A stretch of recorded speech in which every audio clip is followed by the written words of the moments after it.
Hello, good evening and welcome, not to the Chronicles of Captain Pontos, but to a brand new campaign. No one will know why it is called this yet, but this campaign is called the Order of Nine Angels, and this is our fifth season of play, and the fourth to be recorded here forever on the wonderful YouTubes. With me today I have Kevin, Ryan and Chris. Aidan hasn't joined us yet. Sadly, Michael has dropped out for now.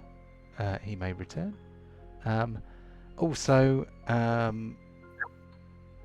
Luke was unable to come back due to work commitments, so we are now a party of 4, which back in the day we used to be anyway, so not the end of the world. Anyone want to say anything? Oh, good to be back, hopefully, to see what you've got planned. I hope our 2 departed party members' real life takes priority, but hopefully they'll come back at some point. Yeah, be nice to see him again. We did, of course, have a nice cameo from Nate at the end of the last one. Yeah, well, never mind about that. Never mind about that. Yeah, best forgotten. Hi Nate, if you're watching. Also, hi to our other occasional fan. Hi Wayne, if you're watching, and Mrs. Wayne. Don't forget Anne, yeah. Yep. Like, share, and subscribe. So, first order of business. What you will doubtless need is a very a concise but far-reaching recap of what has gone before, and for that I will hand you over to the most favourite of all creatures in the world of the DM, the player that takes notes. Yeah, take it away, Kev. Oh, okay. Well, won't go into too much detail here, but if we're going all the way back to the very beginning, the party started off doing the Lost Mines of Fandelver campaign. Back then, there was obviously Deep, our cleric, and Char, our warlock. After that, we did the... Did we do the City of Brass after that? Yes. Yes. For a second, I got that and the mechanical one all mixed up. Yeah. So then we had a little excursion to the City of Brass in the Plane of Fire, much to try and help Kalruk with his sister and all sorts of weird shenanigans going on there, and that's where we found Michael, and his character Borin. Char didn't really want to be there because he was meant to be staying on the material plane, but friends and all of that kind of good stuff. A little bit of punishment, and Kara got a nice dagger that only really works against things that are fire-based, and started the eternal list of questions that always gets asked. Once we finally got out of there after killing far too many dragons, dragons in a Dungeons and Dragons game, we then Nate, his character Deep, got requested to come back to his lands because people were getting attacked by weird undead mechanical type things. So we went over there. There was made a number of friends with some of the people there, eventually going through several labyrinth type passageways and keeps, and finally the main palace. Lots of mechanical gribblies and beasts and stuff like that. That was all good fun. And then after that, that was then going on to the realms of our good pirate friend. So then, sort of trying to get Pontos's leg back, we set sail and eventually found a bunch of isles just off the Sword Coast, Um, various shenanigans happened there. Eventually, yep, there they are. Eventually, sort of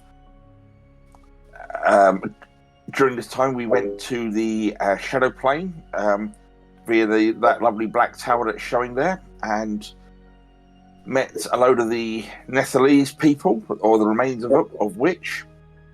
As they tried to get back from the Shadow Plane, there was a little bit of mishap, and Charles got separated from the party, and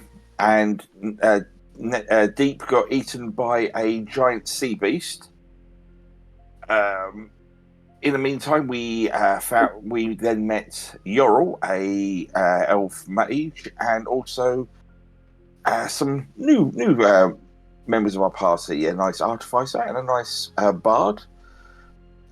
We fought a load of demon orcs, a load of berserker orcs, and some techno orcs, and sorted that all out. Found Pontos's dad, tried to settle all that with a nice headbutting contest, and then eventually we thought, you know what?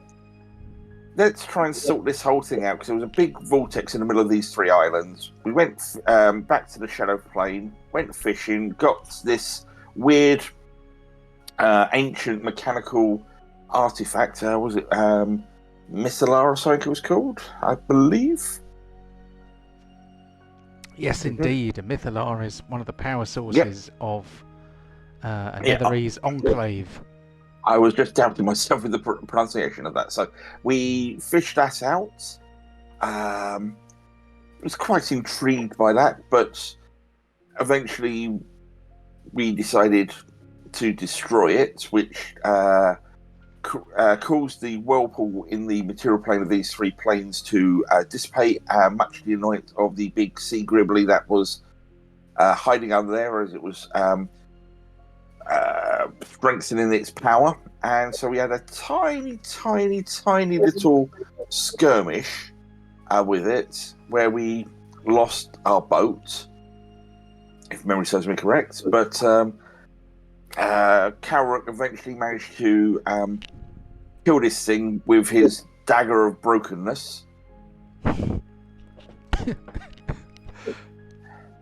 Oh, I scratched you. That's 500 damage with a dagger. And last time we were back in either Arrowtide or Fairwick, basically recovering from our ordeals. And during all of that, we are now level 15, except for Pontos, who is level 16 because he managed to get a level up by pulling from a deck of many things, much to Nethaline's amusement. Yep, this is true. In fact, that means that you need to level up once more, Ryan. But no big rush to do that. Just do that as and when. I don't think it's going to be a very combat-heavy session, so if you don't do it right now, it won't matter. Yes, indeed, that brings us up to date. Thank you very much. If you do not already have inspiration, give yourself inspiration. If you have inspiration already, then you can give that to someone else. I think I must have spent it fighting out Leviathans, so I'll happily take that. Very well. So the party have spent some time convalescing, getting over their wounds. They have a new ship with which to make their way back to the Sword Coast, if that is their wish. I mean, if you want to do something else, then you could. But hopefully you will not come up with anything too bizarre, because we'll be in trouble otherwise.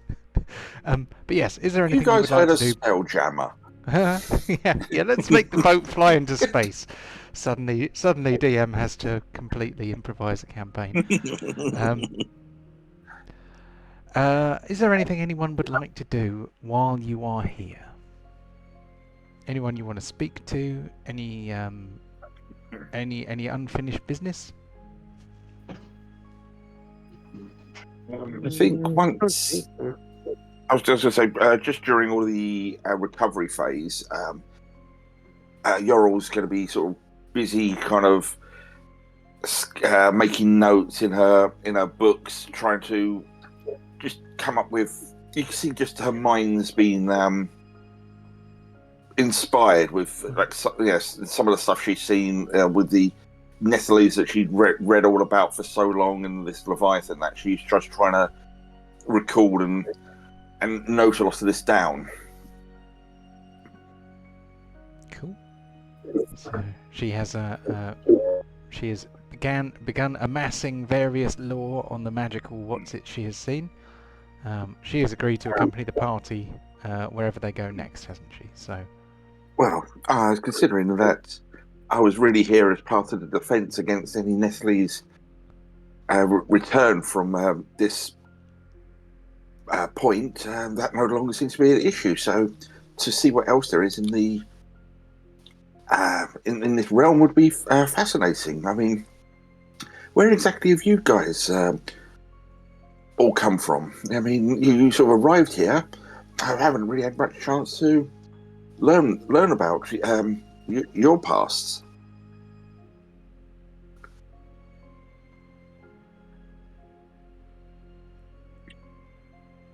Look at Pontos. Pontos is from here. I'm from a village near the third coast called Amberlight. Been travelling with the Dirks ever since, pretty much. You know, you've heard of the mighty Dirks, obviously, being out here and the famous rogue that they've got. That's me. Well, I hadn't really heard much of you before you'd arrived. I mean, we are a little bit remote, but so what sort of things did you guys get up to? How did you first meet? I mean, yeah, we've got so much time now. We can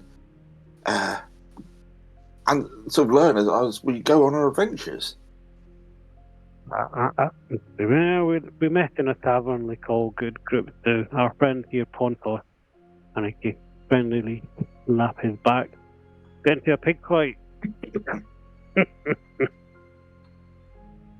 Don't tell me it was this pig he threw. I don't think so. It's a bit slippier, I think. Is that right, Pontos?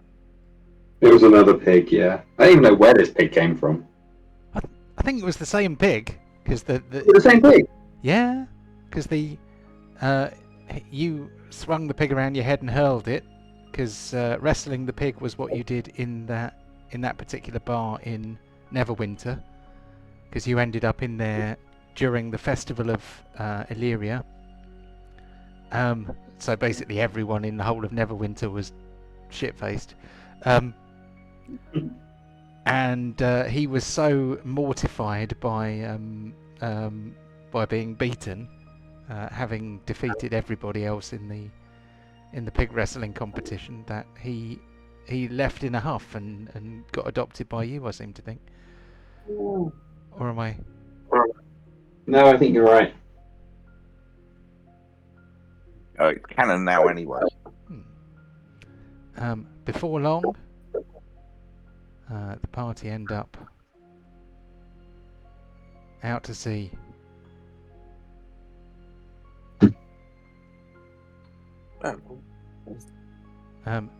Keep talking. Yeah. So, what other sort of so what were you up to other than throwing this hunk of pork?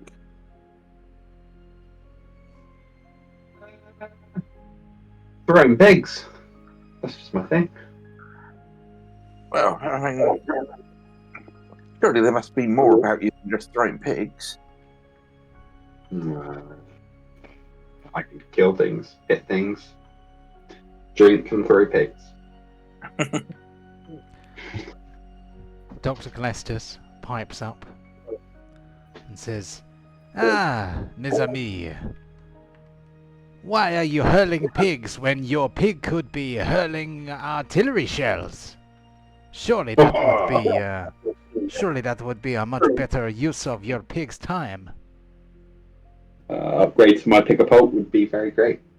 I tell you what, I will put this idea to work straight away. And Dr. Clastus starts disassembling cannons on the deck and pulling out tools and stuff, and begins tinkering away.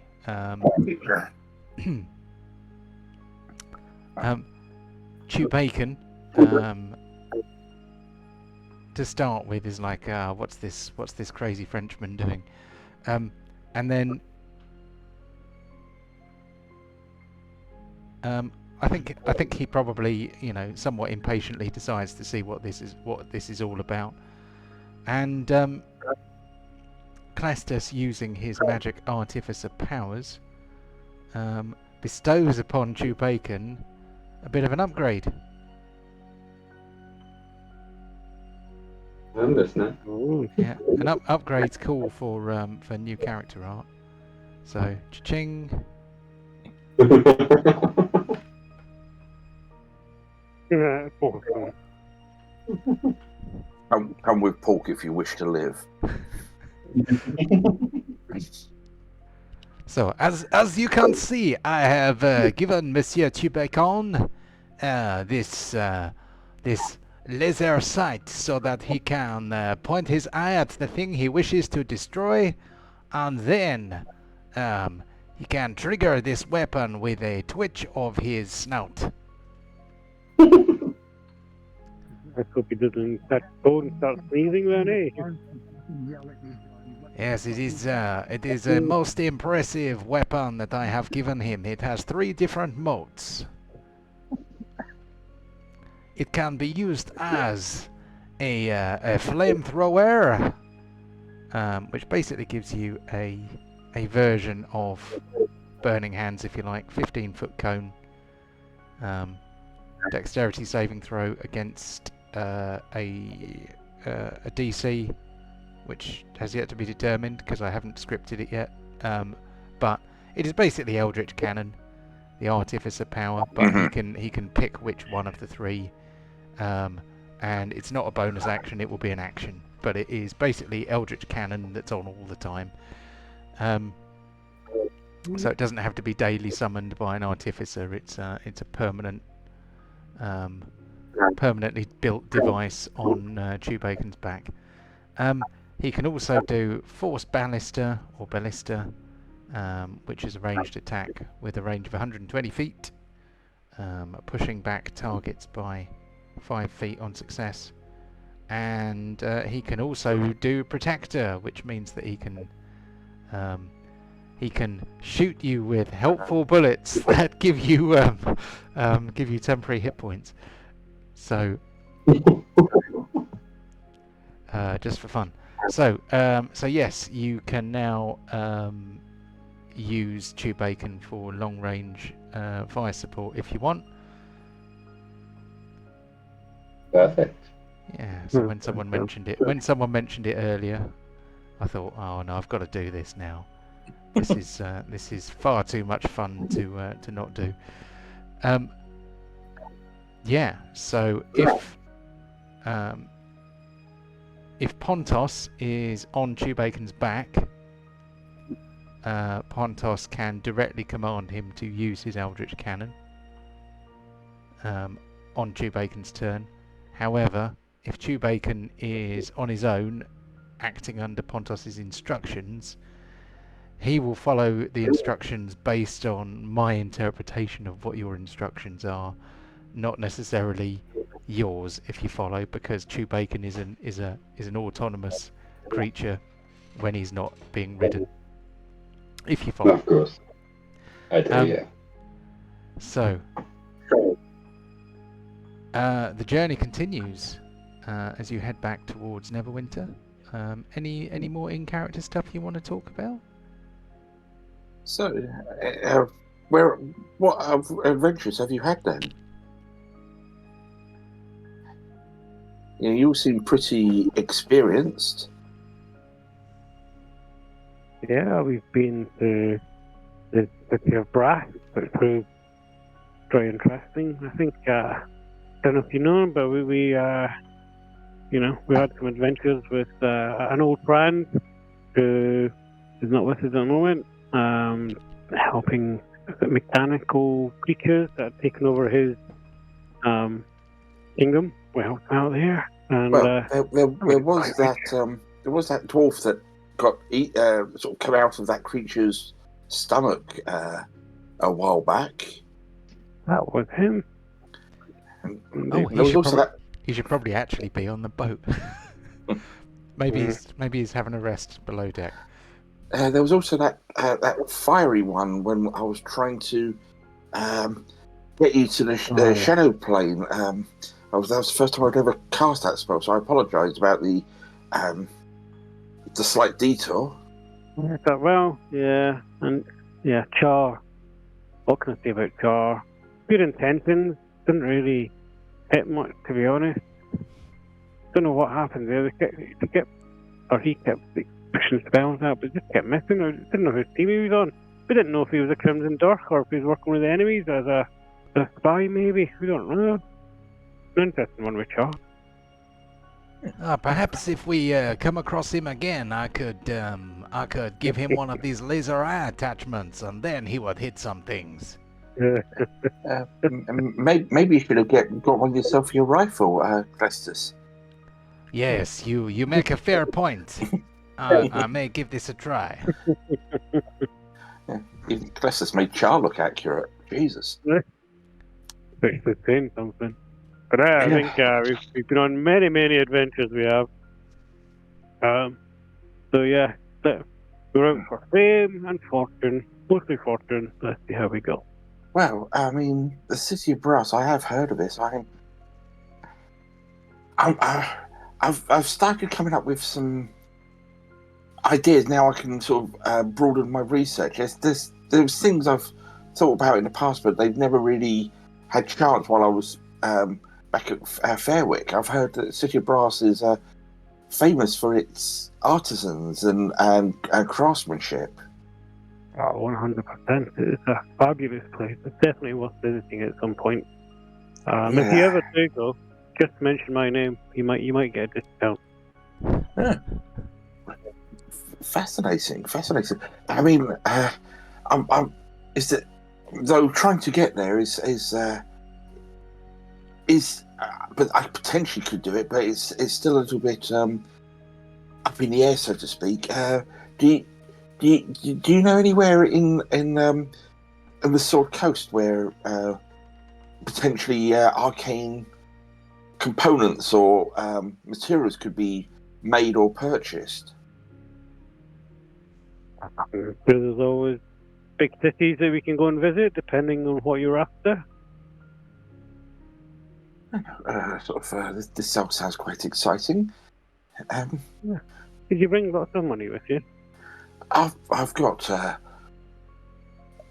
bit of gold with me, yes.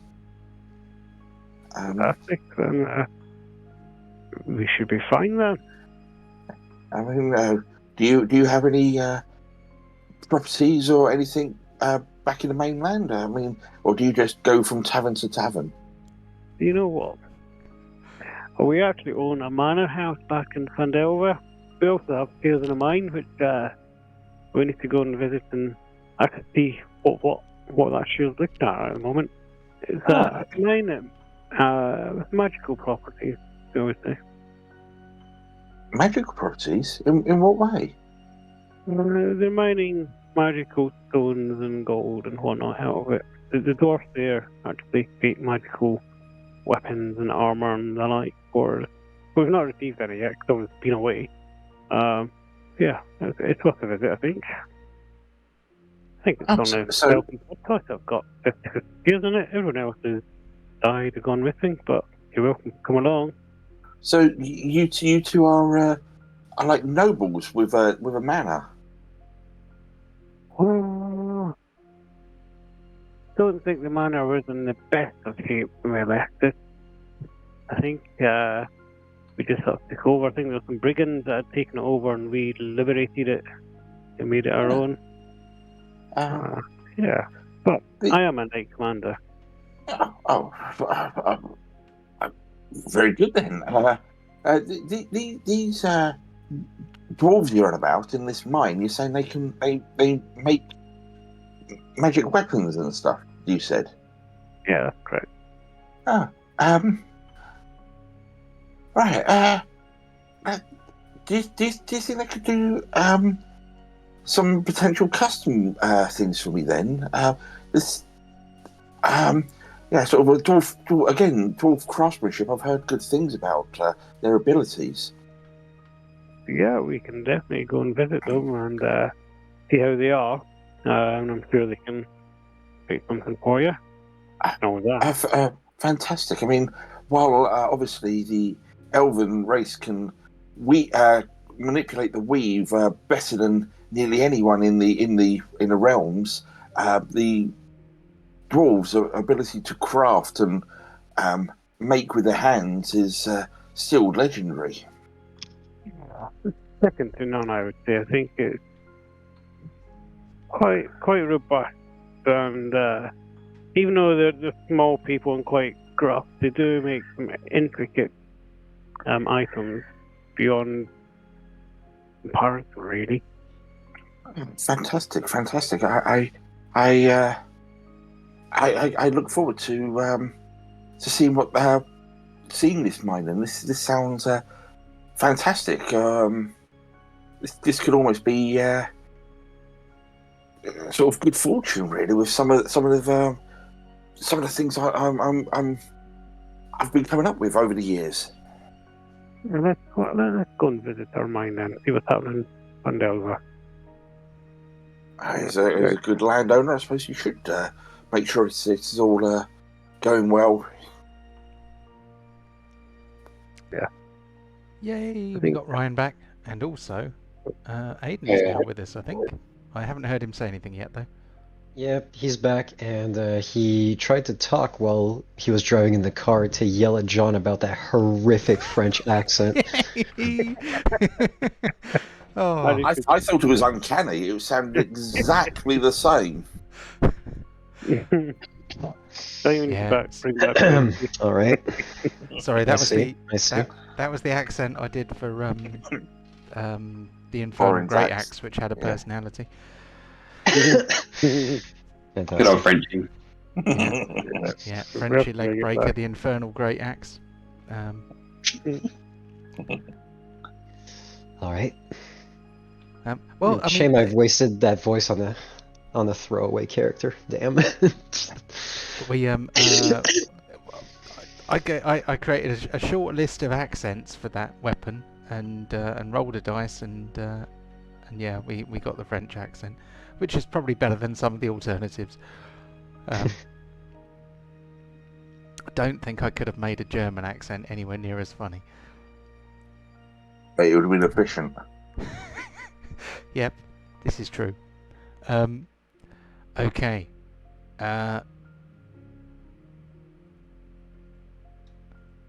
So can I move you towards your destination? Yep. Mm-hmm. Cool. So you may remember this map. This is our Sword Coast wider area map.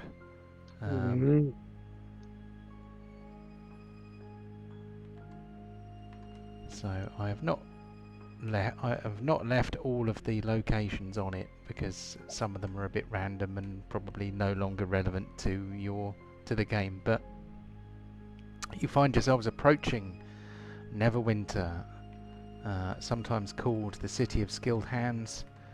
It is the place that you left on the Sword Coast most recently, and in some ways is your home away from home. As you approach the city, there are many ships coming and going, but there are also berths where you can dock your ship. What do you name your ship? The old one was called the Conflagration. You said there's a short notice. Might have to think about that. Yeah, Fireball. Fireball. Okay. I mean that'll do as a working title, won't it? Yeah. There we go. A bit more. So the ship is now called the Fireball, although it's still coming up with the Prospective same name. driftwood. Yeah. Okay, I am going to put a new map marker. Let's say you got a problem. Most people can call that cinnamon, not fireball. Hey. There we go. I made a new map marker. Pretty. So you are currently at Neverwinter, which also has a map. Oh, it sure does. We love Neverwinter. Go backwards. Can Still I better than explore? Roman. Can I explore this area, please? Well, it's funny you should say that. Oh God, no. So you arrive in Neverwinter. You pay your berthing fees. Your ship is docked. You need to stretch your legs if nothing else. You could then travel south by sea or by road to go back to where your mine is, but you definitely need a little bit of a rest before you head off any further. So what might you do in Neverwinter?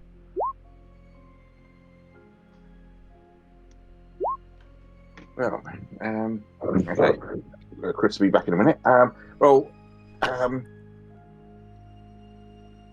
Is there any bits anyone wants to voice up first? Okay, I'll start then. Yeah, so you're all. She's gonna, even though she's stretching her legs, she's gonna have her chest sitting up behind her on a carpet. She's sort of just drifting through the town. She's not going high. She's keeping level, just looking at all the sights and sounds and wonders of town. I'm just trying to make sure if I've got my bearings right. If memory serves me correct, something that would have definitely got her attention is this location here, and this is me mettering a little bit if it's what I think it is. I believe that is quite a famous restaurant on a floating stone in the air, but that's by the by. Yeah, especially on the docks, that would have caught her attention. I did not know that, but it absolutely could be. So if you would like to go and visit that restaurant, you certainly can. Because now it is definitely a restaurant on a floating rock, even if it wasn't before. I'm pretty certain. I'm pretty certain is that it's a moat stone that is. And there's like a ramp, and I think it's like a restaurant on top of the moat stone in Neverwinter. It absolutely is. Yeah. I play the Neverwinter MMO. I know exactly what you're talking about. Yes. I don't know where it's a random bit that was just in the back of my mind when I saw the map. Yeah, no, you're absolutely right.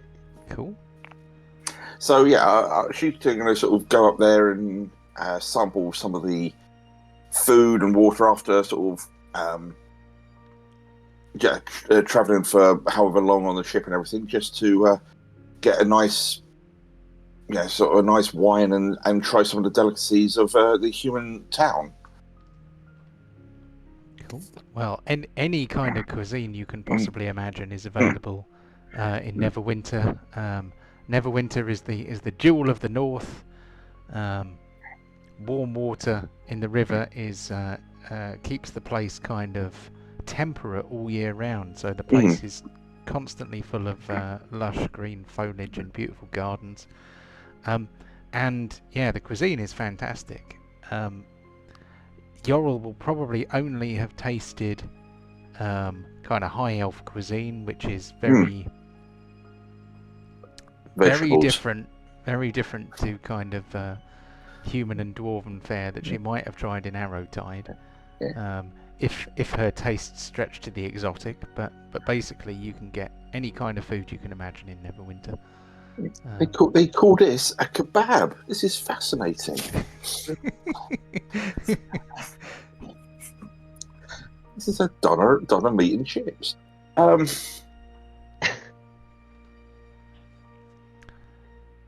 Yeah. So Yeah, she's Yorl's having her first dose of gastroenteritis. So what would everyone else order if they could have any cuisine in the entire Sword Coast? I'm going for a nice hog roast. You get side-eyed a bit by Chew Bacon, who uses his laser sight on everybody. With a load, I just load line of that up crafting. on his chest.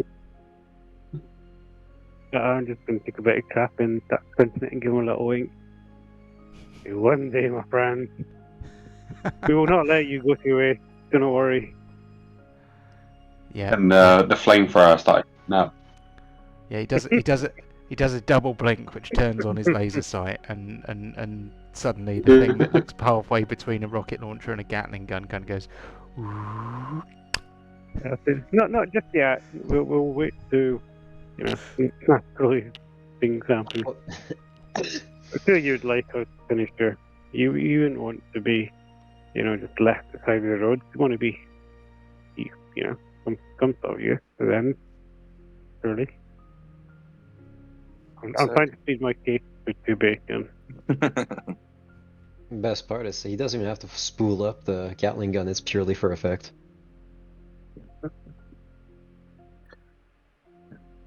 Does anyone know of any interesting places within this city? I mean, I could spend weeks walking around all of these streets. Is there any place I need to look out for? Any places to be wary? Places I should attend? The barkeep overhears you, and subtly introduces himself into the conversation. He says, what is your particular interest, madame? I'm a practitioner of the arcane, so if there's any libraries, any research, any places of arcane discussion and discourse, or even of purchase. Well, perhaps you could visit the Arcanist's quarter. It is in the southwest, where you may notice there is an enormous chasm. That's the southeast. Did I say southwest? Sorry. The southeast of Neverwinter is where the historic Arcanist's quarter was. There are still many purveyors of arcane goods and services. Fantastic! Yeah, that sounds perfect. Perfect. I might venture over there after this delicious meal. Can I have another pot of that chili sauce? Oh, you certainly can. And he pulls out a big ladle and fills up a pot with some chili sauce. Chef made it fresh today. Wink. He says,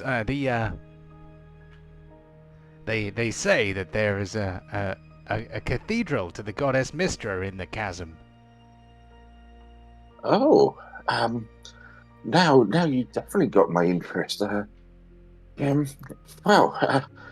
Consider me interested. I will definitely be going there after this. But yes, I've seen moat stones occasionally, but not one tethered. This is again a fascinating idea from the people of this town.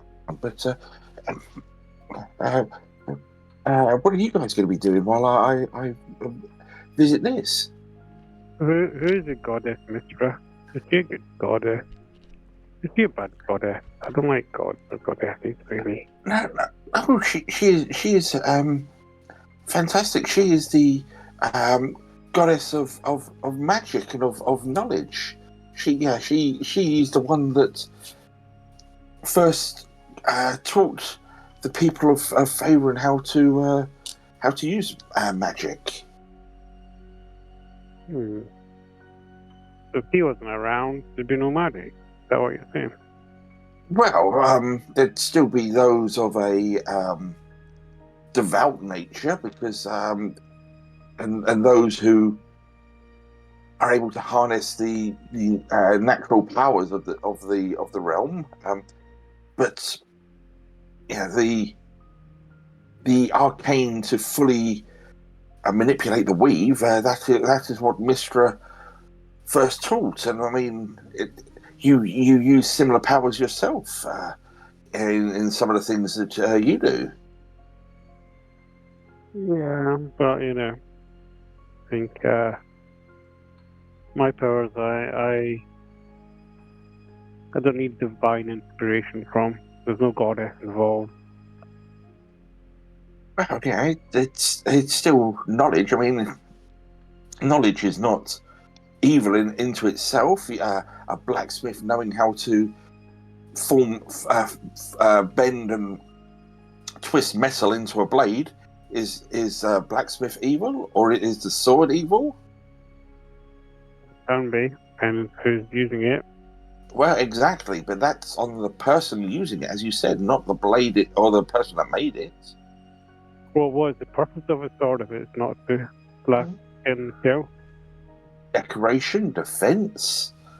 You wouldn't need it for defense if there was no attack. Well, to harvest food.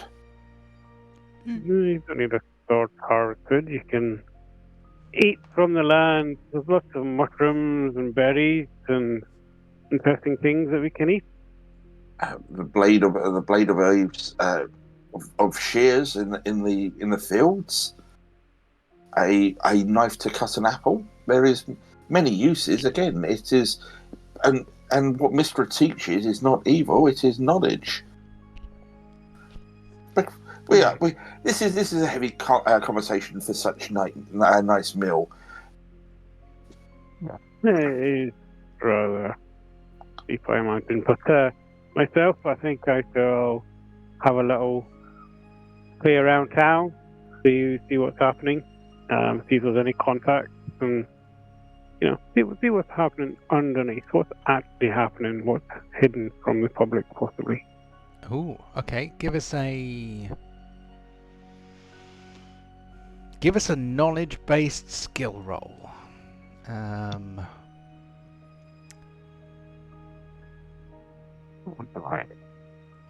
would say I'll let you pick something that seems appropriate for putting your ear to the ground and seeing what comes up. I do have the tent and all that. Would I say perception, maybe? Which one? Perception. Perception? Yeah, okay. Or stealth, one of those two.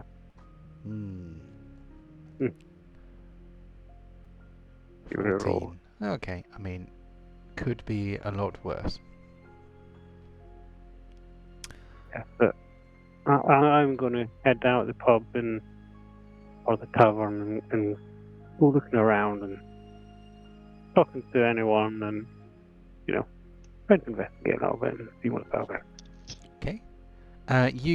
You gather a piece of news from the people. So the talk of the town currently is that there have been several unprecedented attacks in all quarters of the city. Fiends have appeared as if from nowhere, slaughtered whoever they've come across, and these attacks have been foiled by persons unknown before they have got too far advanced. Okay.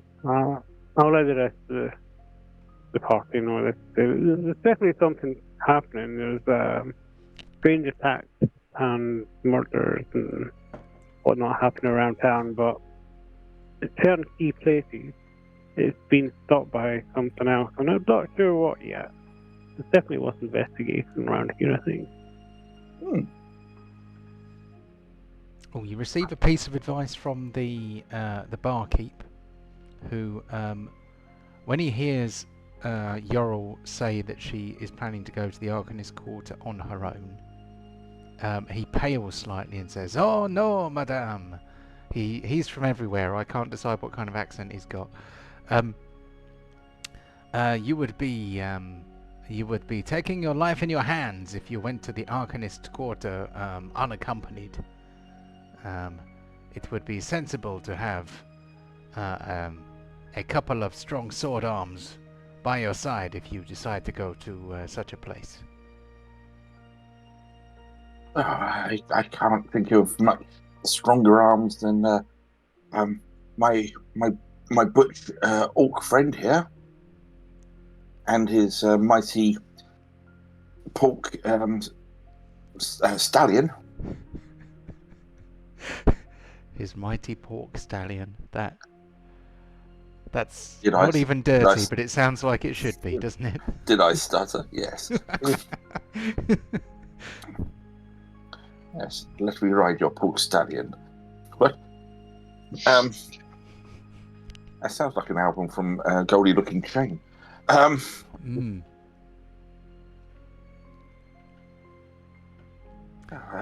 Do you want to accompany me? See if you can pick up some knowledge. There might be some vile creatures that you could fight. I'll jump on my pig. I'm We're, good to go. we're still in the restaurant. I said what I said. Oh God! Open the doors. No, I will blow the doors off. Oh, what, the original Batman style with your gun, just making that hole just big enough for you to go through. Yep. Pig shape off.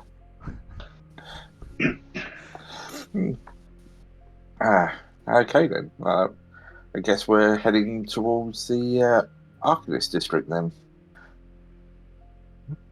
Cool. I'm going to separate from the group a little bit and sort of be a little bit stealthy and go down side streets and whatnot. Still be range. Are you kind of just keeping your distance slightly from the party, or are Shadowing. you shadowing the party, or are you going somewhere else? I'm shadowing the party. Cool. Okay. So Yeah, but the rest of us aren't really going to be subtle because there's Pontos on his not bovine. That's cows, but Porcine. yeah, he's pulsing tank, and me on my carpet. So you make your way into the Arcanist Quarter. It takes a while to get there on foot, but you see many interesting sights on your way. The houses in the other quarters have kind of beautiful red and terracotta tiled roofs, and are solidly built. In the Arcanist Quarter, there are many dilapidated buildings. They look like they come from an earlier time. They obviously have been built in ages past, and they have been damaged by some kind of natural disaster by the look of it. There is a lot of fire damage to some of the buildings. Some of them are kind of cracked and partially kind of collapsed. There are a few buildings that are standing, normally and look like they're still in some kind of use, but all the windows, all the glass windows are kind of dirty and dusty.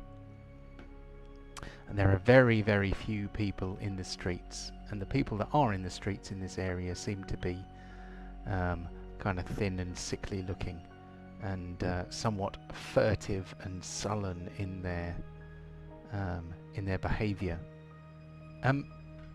As you walk through the streets of the Arcanist district, you feel like you might be getting a bit lost, and you're not really sure where you are anymore. You all start to feel a bit fatigued and a bit dizzy, and a bit nauseous as well. You know, perhaps you dined slightly too well, given the heat of the day, and you've walked quite a long way, and all the shadows start to look like they're moving in the periphery of your vision, and you all start to feel quite strange. I'm not sure I should have gone for the second pot of chili sauce. It doesn't seem to be agreeing with me.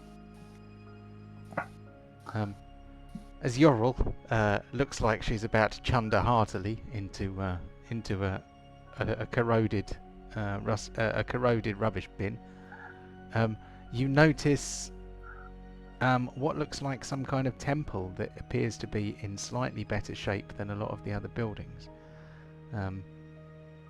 You can't tell what god it is a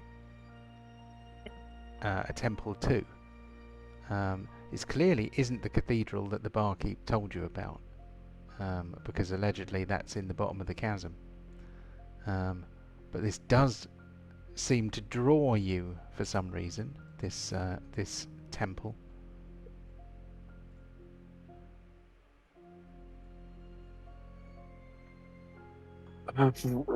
Maybe the priest there can cure this poison that's wrecking me.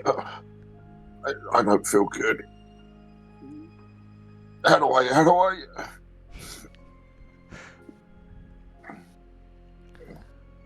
I'm going to speak to my own god right now.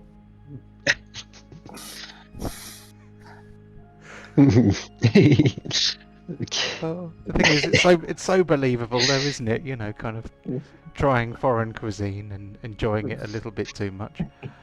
Yeah, getting a favor in the end shit has got to suck though. And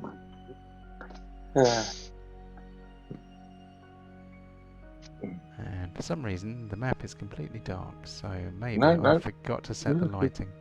I've got lights. Yep. So maybe Yeah, your eye in the sky doesn't have dark vision or something. Oh, of course not. Okay, what I need to do is do the thing which I had all but forgotten about, because there we go. I need to give my eye in the sky the ability to see through your eyes, otherwise the people at home, Anne and Wayne, will not be able to see what's going on.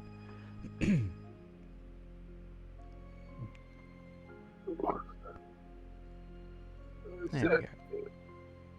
Is there anybody here? Hello? Your voice echoes back to you through the building. There are candles sat on various surfaces, and they look like they've been kind of melted in place. The candles flicker gently in unseen breezes. You can see various papers scattered about the floor. There are a number of wooden pews arranged neatly. There are some chandeliers also full of candles. You can't see any people. I'm gonna try and peer into the shadows a little bit. You're gonna what, sorry? Try and disappear into the shadows a little bit. Oh, okay, yeah, give us a stealth check. Wait a second. I'm going to guess about 23 or so. Oh yeah, I've okay, got my my token just doesn't reliable. exist. What's that? I was wondering why, like, my shit was just like not like there at all, but it's just my token doesn't exist. That's Yeah, fine. We're good. that's it. Okay, so Kamaruk just melts into the shadows. None of you can see him anymore. Let's find the stealth marker. There it is.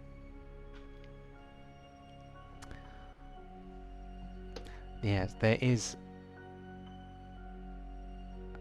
an unpleasant smell about the place. It seems very musty, as if what were incredibly incredibly densely woven and kind of beautiful carpet going down the center of the aisle. It's kind of seems to be a bit mouldy underfoot and kind of crumbles as Yorl walks along it. This place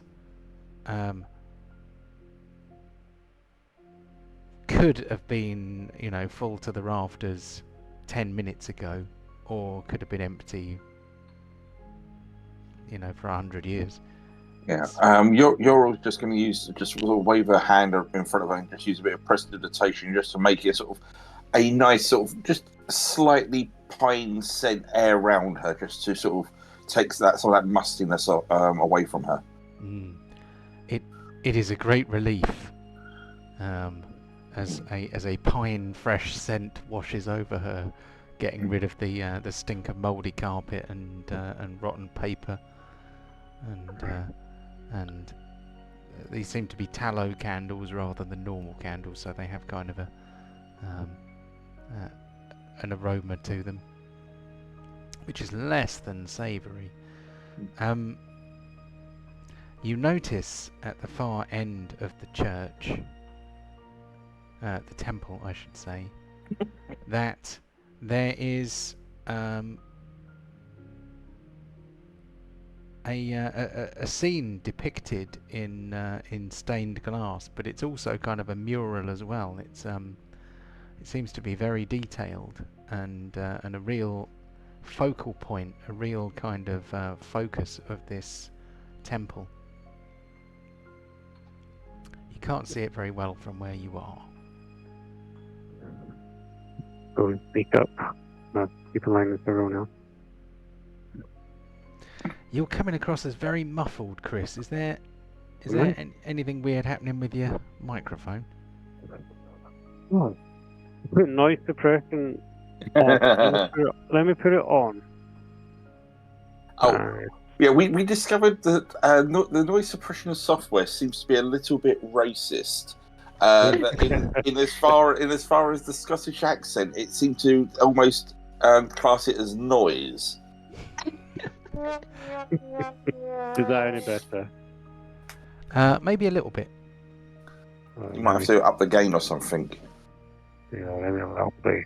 We could just stop pretending to have an accent and speak normally. Yeah. That's the way forward. The types of people in this world, Scottish and wannabes. Bing! Stop the mic. Alright. Anything to be interesting, I guess. Is there anyone in here to just cure this illness on me, please? Nobody responds. Your eye is drawn to a big font on the altar. Slowly, stealthily walking up.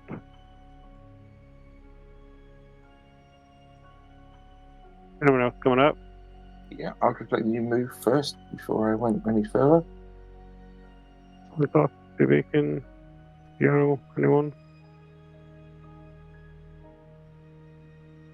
I'm trying to stay in the shadows. I'm up by the main area now. Any cleaner? Is there any water there that might just soothe things? I don't know. There's definitely some kind of liquid in it. Reassuring. Can I have a look at what this liquid is then? Unfortunately, this liquid appears to be blood. Which might be just enough to set her off. I'm not sure. I'm going to say yes. I'm going to be over here just spewing now, just down the corner.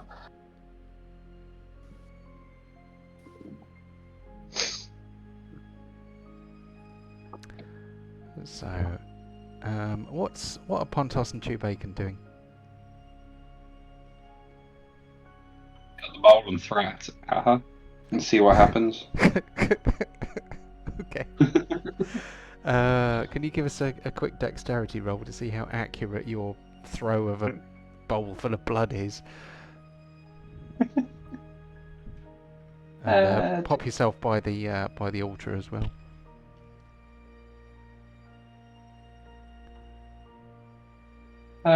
Do I? It's not classed as a save, is it? No, just click dexterity. So I've got my character sheet. 1 second.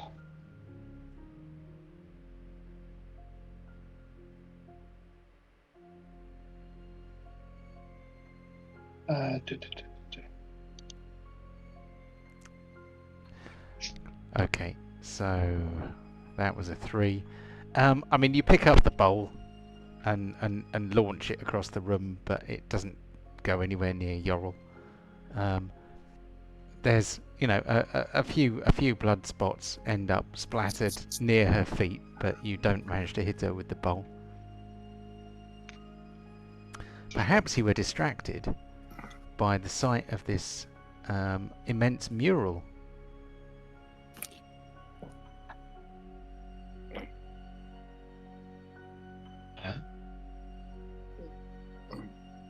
So the entire wall here at the back is kind of dedicated to this this mural.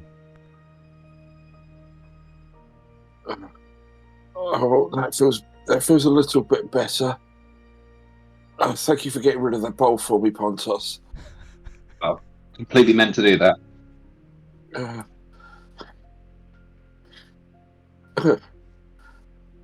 Okay. This is not a good sign. Can I do a religion roll or something, see if I can make out what this is dedicated towards? You can certainly try.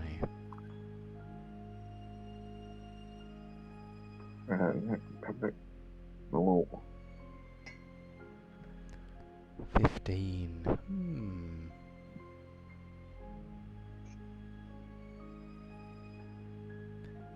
So that was only a 10 as a roll. So you narrow it down a little. You are fairly certain that this is not a temple to any of the good deities that you're aware of. It seems to be pretty unsettling and evil, really.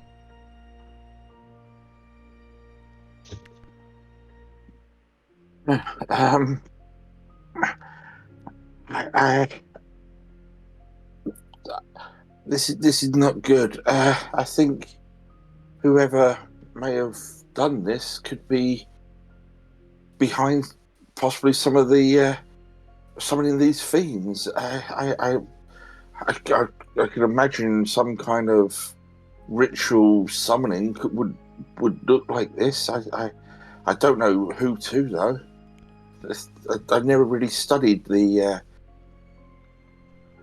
sort of the bad gods as such.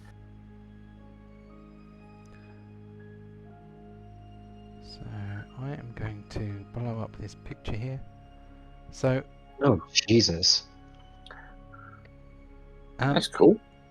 Yeah, I quite like that. But it's kind of looks a bit like this, it's all a bit Set with more vomit in the corner. more vomit. Yeah. Would you like to inspect the mural at all? Or are you just avoiding it? Well, that was my literally stepping up, looking at this out there. The religion was just my first sort of That's impression. Yeah. If anyone else wants to do anything rather than me just keep rolling. Okay, Chris is we lost him. he's having Discord problems. Okay, I'll go. I'll cue mute. I'll come up here and start inspecting the mural. What do we to look at? Roll for this investigation. I will give you a description. Ooh. So Everyone likes a good description. You hear me again? yay! We hear you again. Hey. So this mural is amazing. It is, a grand masterpiece, covering pretty much the entire back wall. At the centre, 9 resplendent angels soar majestically through the sky, their radiant forms wreathed in swirling golden flames. Each angel is unique, some clad in shimmering armour, others wielding celestial weapons or holding glowing orbs of divine light. Their wings spread wide, casting ethereal halos, while their gazes radiate both power and serenity.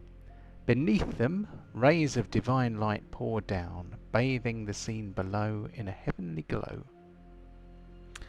On the ground, standing triumphant in a rugged landscape marred by the remnants of a fierce battle, are 5 adventurers who have just vanquished a cavalcade of twisted horrors. A fire genasi stands in the centre, his fiery hair and glowing eyes reflecting the inferno of power around him. His staff, topped with a burning crystal, still flickers with embers from his latest eldritch incantation. His cloak flows as though carried by an unseen wind, touched by the last vestiges of infernal magic. A half-orc standing beside him is hulking and powerful and grips a massive blood-stained hammer. His armour, dented and scarred from the conflict, glints in the divine light, while his fierce, determined expression speaks of a hard-won victory. An elf stands slightly apart from the group, cloaked in shadow despite the light. His lithe form is poised, twin daggers held loosely at his sides, their blades slicked with fiendish ichor. His sharp eyes scan the horizon, ever watchful for danger, even in the moment of triumph. While beside him, an elven wizard is the picture of grace and intellect. Her staff capped with a glowing crystal hums with arcane energy. Long platinum hair flows behind her, and her eyes gleam with wisdom and power. She stands confidently as ethereal winds stirred by magic swirl around her robes. A 5th figure, an Aarakocra knight, stands tall, his wings partially unfurled, still bearing the traces of celestial energy from the battle. His gleaming armour and radiant shield emblazoned with the holy symbol of his god, and reflecting the light of the angels above. His beak is set in a stoic expression, and his glowing sword is held aloft, pointing skyward in reverence to the divine beings above. Beneath their connective feet, the twisted and shattered bodies of fiends lie strewn across the battlefield, their grotesque forms oozing black ichor, now lifeless in the wake of the adventurer's victory. In the background, the dark, jagged terrain of the abyss is visible, gradually receding as the angel's light purges the last remnants of evil.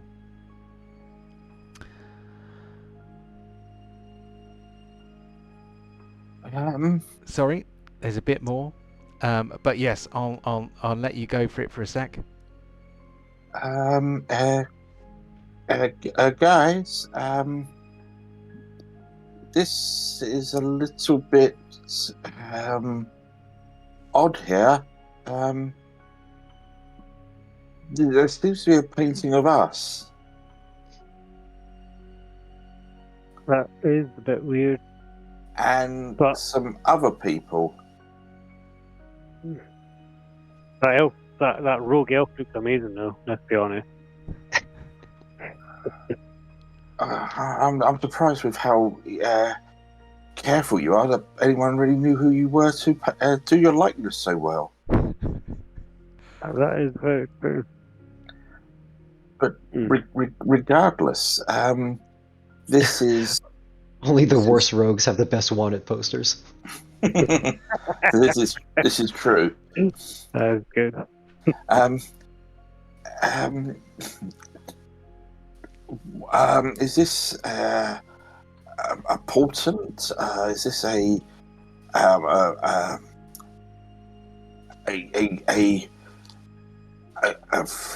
sort of from above, some kind of premonition? I'm concerned by this, and who are these other two in here? I don't know. It's definitely not something that's happened, so I'm guessing it is a premonition, but this place looks quite evil and spooky, so what's it doing in here and why are we... Yeah, that's strange. I'm going to investigate and see if I can find anything else around this area. Okay. So, is anyone still looking at the mural? Yeah, you're all standing at this. She's studying this now quite intently. Okay. So, I mean, as you gaze on the mural, something miraculous begins to unfold. The painted image of the Aarakocra Knight appears more vivid than the rest of the mural suddenly. His feathers shimmering with an unnatural luster, as if it is catching real light. Slowly, his wings began to beat, sending ripples through the painted air of the mural. The golden flames wreathing the angels flicker brighter, casting shadows that shift across the mural's surface. In an instant, the Aarakocra steps forward, his painted form peeling away from the wall as if breaking free from some invisible boundary between art and reality. Does he start singing "Take on Me"? His talons Unfortunately, he's a baritone. his talons land gracefully on the temple floor, and his once two-dimensional body is now fully formed, standing before you with eyes of burning gold and feathers bristling with divine energy. His beak moves as if he is about to speak. And there's the thing I need to do.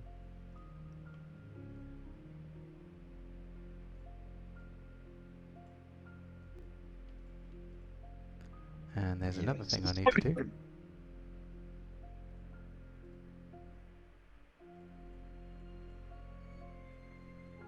There we go. Oh, jeez. Alrighty. Mhm. And I'm going to try and blow this up for you. Ooh. That's looking better. 100 gold to whoever can pronounce the name properly on the first go. Mm.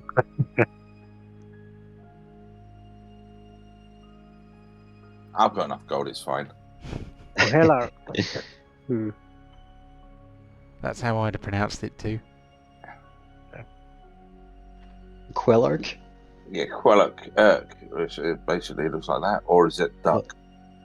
Not Gelark. I'm Yeah. down gold, of course.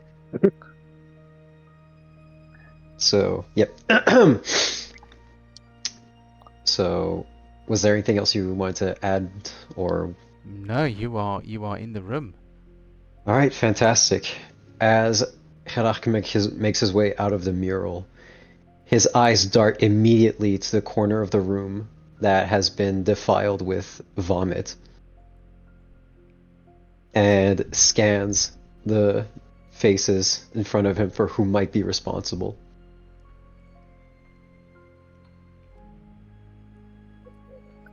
That was a pig. What? As you come out, I'm literally grabbing my staff and I'm sort of pointing it towards you, just sort of almost defensively at the moment.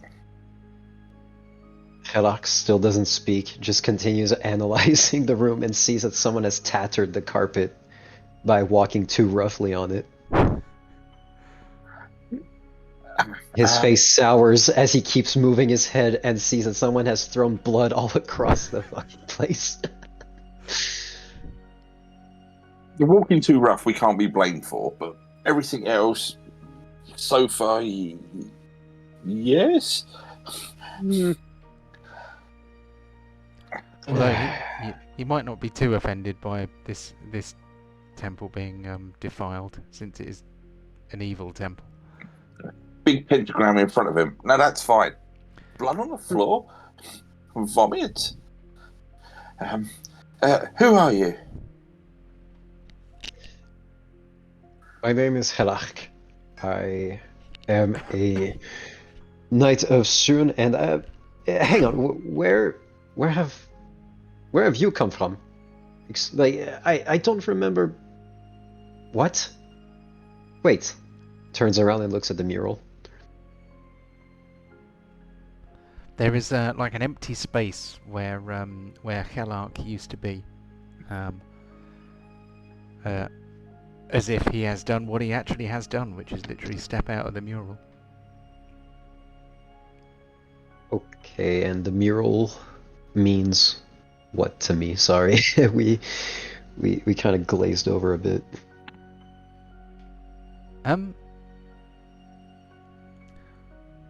So, Helark is probably a little bit confused. He doesn't have any memory of being in a mural. He just has some vague impressions of having been lovingly created. Okay, so, who are you? Brand. Helach turns to Karuk. I am Helach, a knight of Sunni.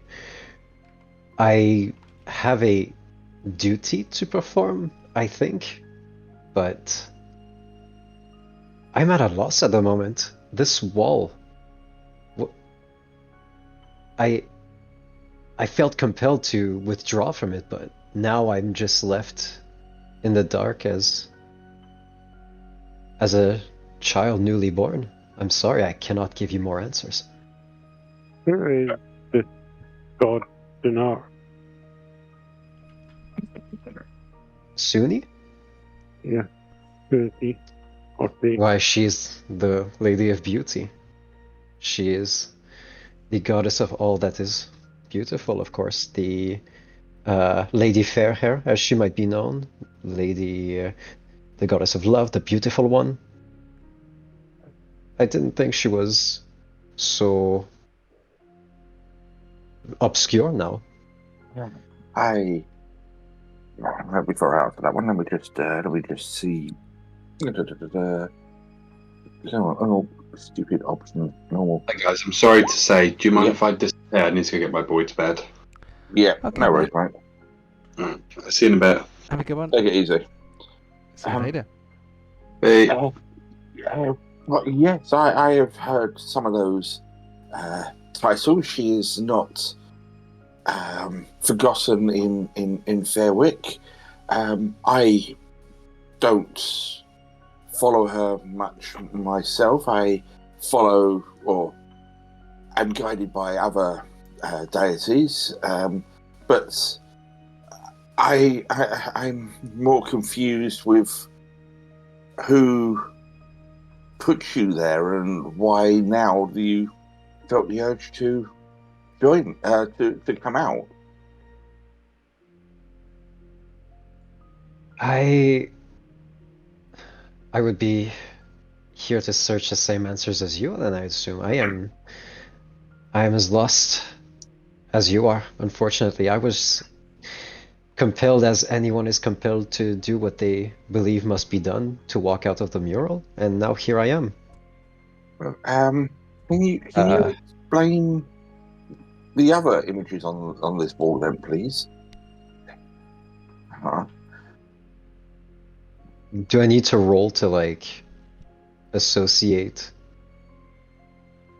anything? Like, I I'm kind of like Disco Elysium, just like retrograde amnesia, trying to piece myself back together here. Something like that. All right. Take a roll if you like. It could be. I think it'll probably be a wisdom-based one for memory. Is that right? Sounds about right. Yes, I have no token actions. However, I Oh. have initiative, torch, save, short rest, and potion of healing. Hang on, I'll do it straight from Yeah. from Character Beyond. sheet. So Yeah. which? Sorry, I which haven't got as far as giving you that's fine. any useful I'll token actions yet. everything's on the Beyond sheet. But which one did you ask me to roll? A wisdom-based skill. Basically, it could just be wisdom, or it could be an appropriate wisdom-based skill that you think might fit with memory. Can I Could run be insight? history. Insight, yeah, it's fine. All right, perfect.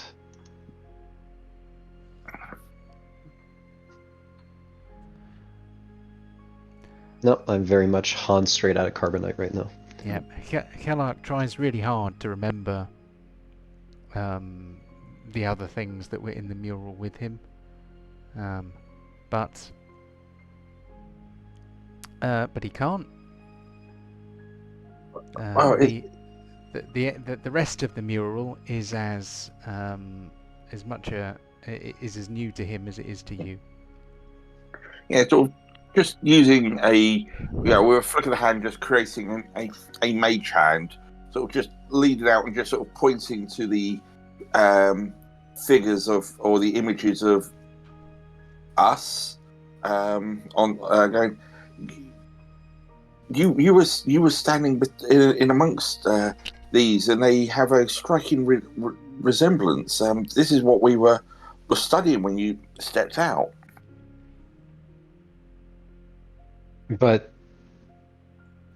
Harak is going to like prod at himself, like, but I am of flesh and bone. I do not know how to explain this. I'm not made of stone or whatever this mural is made of. Yes, but at the same point, what sort of message are we trying to gain from this? That there are now 4 of this party underneath this gathering of angels after defeating all of these fiends. I mean, I don't even know who this Genasi is, let alone who you are, really. And without trying to sound arrogant, it does look very suspicious that the 3 of us seem to be represented on this as well. I'm just hoping that you have some kind of knowledge. It's too bizarre, but if maybe it will come to you given a little bit of time. It must be jarring. I can only imagine. Can we take this opportunity to have a brief comfort break? No. No? Good God, man.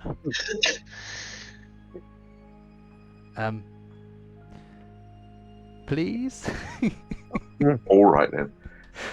Okay, let's come back at about 20 past, give or take. I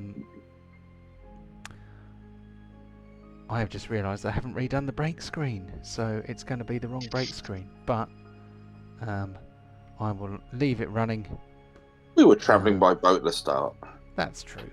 I'll have to make a new one. Anyway, catch you guys in a few. Yep, no worries. Yep. A bit.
No, not quite Amy Winehouse.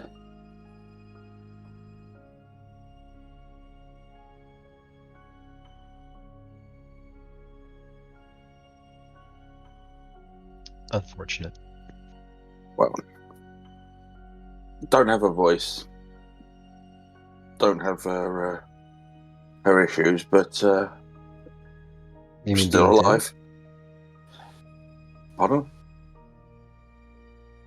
No, I was saying you didn't have her issues, meaning the dead part or the Oh, I think blatant that's, refusal to accept rehabilitation. yeah, it's more of that, unfortunately.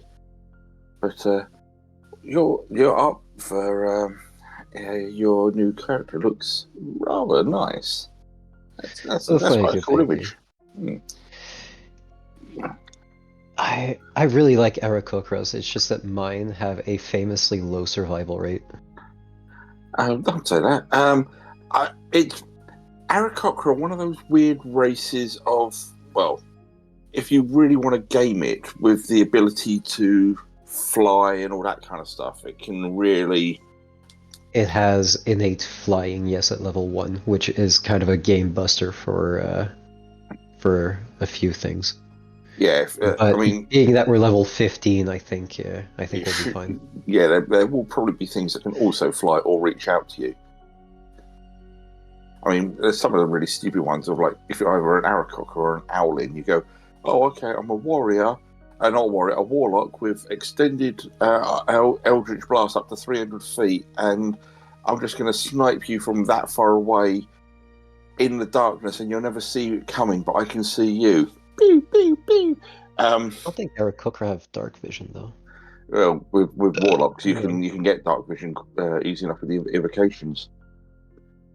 Yeah, like I know Devil's Sight is like so good. Like it's also actually no, Devil's Sight's really good because you get magical dark vision too, which is insane. Like, oh, you cast darkness, like if I care. Get blasted, idiot. Yeah. Like so yeah, it's concealment, not cover, bitch. Bam. yeah. At those really low levels, being able to just go right, I'm just going to stay 50 feet above you. You're not going to reach me, and I'm just going to keep blasting you. It can skew things. But as you said, at this level, probably a different matter. Yeah, I mean, it's one of those weird races that has like something really good, but has like a little drawback. But that's Yeah. about it.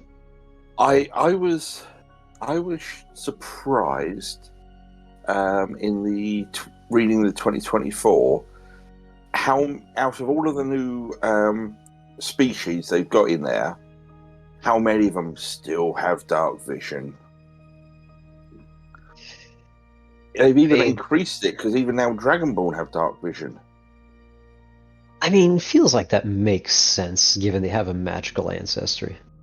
So I will say, No. compared to 2014 to 2024, cats now have dark vision. As they should. Yes. In the 2014, cats did not have dark vision. Don't know why. I mean, they should have low light vision at the very least. Yeah, for some reason they just completely bypassed that one. But is low light vision a thing in D&D, or am I thinking of another system? Because like, I know there's dark and low light vision. That sounds like Pathfinder. Yeah, Pathfinder has low light vision. Yeah, I think that's well part. I think it might have been in earlier editions of D&D as well. But, no, like that art, I'm quite cool, and you sort of popping out of this. And does John think I'm going to be able to do Yorl and Char or something? What the hell is Char doing in this mural as well? Wait and see, I guess. It's like, oh, man. By all accounts, I was born 12 seconds ago. Yeah, here is a big butch half-orc with an axe, and here's a sneaky-looking elf, and here's a magical-looking elf, and here's this bird guy that just come out of painting. Here all together. Oh, and here's a fire genasi just blasting off spells and laying down covering fire. He doesn't hit; he just lays covering fire down. Maybe it's like the bizarro mirror world. Yeah, but like I say, I'm just thinking, does John think at some point, am I going to run both characters or something? It's not Kararook, Yeah, it's Mike- Kurirak in there. No, we've already had enough of evil Kararuk. Oh, Dewey, the evil character, always good. Make another appearance. But no, it's intriguing. So yeah, sort of follower of Sunny. That's going to be that's a nice, interesting one. I think that's the first time I've ever seen anyone use that one before. Yeah, I mean, might as well use more than just like the 3 like gods that people tend to use. Like, Yeah. I'm not gonna run another like 12 millionth Paladin of Tyr. Yeah. Well, I like going for Tempest myself, but I when you first said it in my head, I kind of edited. I thought you were doing saloon or something. It was like, no, he didn't say saloon. Right, which one is this? So yeah, well, Yorel would know something about Soon, I'd assume, since she follows Mistral, right? Yeah. They're both in the Nether East Pantheon. Mm-hmm. So they're all they're sort of. Well, sorry. I'm not fully aware of which ones are in the Netherlands and which ones are in the general Forgotten Realm pantheon. I know She's also in Mystra- the Farunian Pantheon. She's in both of them.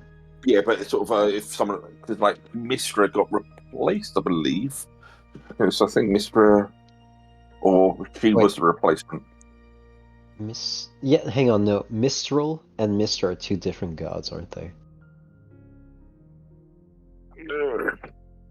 Quick go to my favorite gods here. Oh no, it's Mistral. It's the same one. It's just different pronunciation. Yeah, that's probably me just butchering it. Yeah, no, there's 2 spellings of it. Yeah. So yeah, in the Nether East Pantheon we have Amanuator, Janath, Jurgle, Kozath, Moander, Mistral, Saloon, Shar, Suni, Targus, and TK. Some of the gods' names or some of the demons' names and that, I'm sure they just reach in and grab a load of tiles from a Scrabble bag. I mean, yeah. I mean, fucking, I'm sure a bunch of names came from the bottom of an opium bag from J.K. as well. J.K. Rowling, fucking Tolkien's bottom drawer. Wow. Just tripping shit off Chinese herbs, like, oh my god, Treebeard, let's go.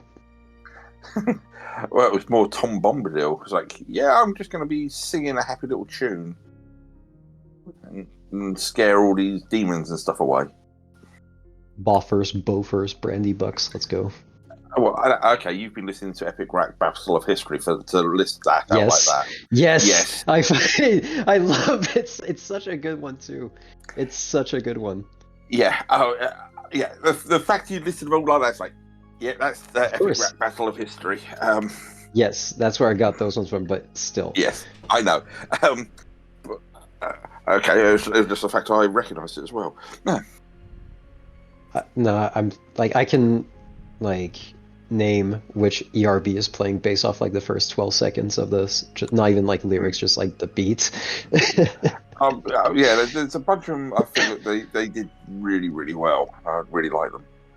The Pennywise and Joker was just a really good one. Absolutely brutal. Like the Goku versus Superman one. Holy shit! Yeah, one more Superman that's never going to walk again. Christ, what did Christopher Reeves do to deserve that one? Oh my god! Like, Jesus Christ! Yeah, that was a. Yeah. No, like honestly, God, you have to kill him twice, dude. Ugh. like that Joker versus Pennywise one. It's just like, yeah, no one wants to play with Joker except for Heath Ledger.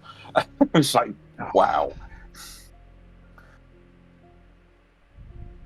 Oh, the Cleopatra versus Marilyn Monroe one. You've lost so many babies. They should call you Miscarriage. Yeah. Fuck. Is that Celebrity Deathmatch or something like that? No, this is epic rap battles of history.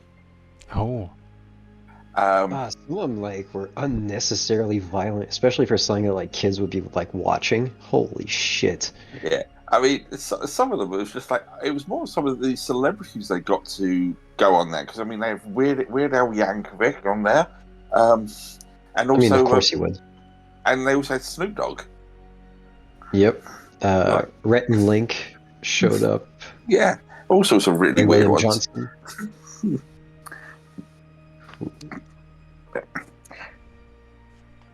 But yeah, Snoop Dogg was definitely a curveball when he came out. Yeah. Playing Moses of all people. Yeah, it's a very bizarre one, but anyway, enough of that frivolity. Is everyone back? I think so, yeah. Yay! Raise your hand if you're not back yet.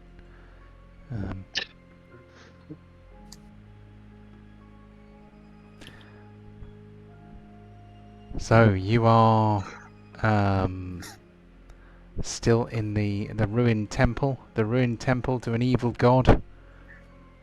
An Aarakocra has just floated out of the mural, but seems to be just as confused as the rest of you. But he's very pretty. Very, very pretty. He's a pretty birdie. Yeah, no, you can tell by his very vacant look that he is very much confused. He is honestly as lost as you are. So do you have any memories before you stepped out of that painting? Any sort of how did you step into it at some point?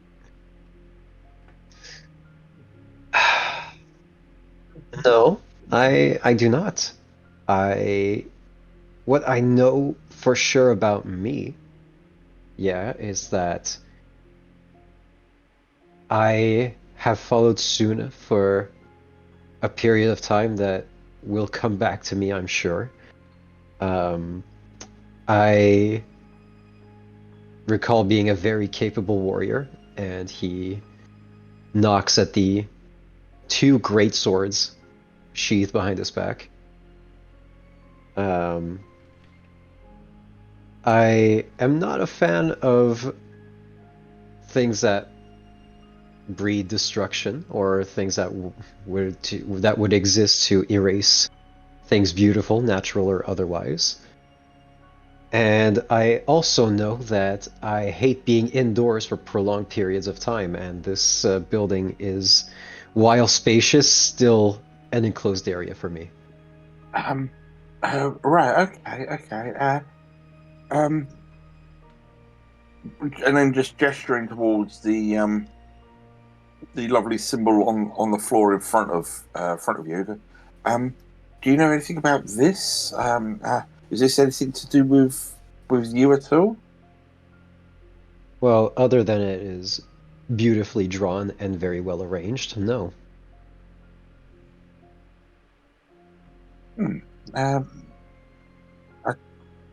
I don't think it's.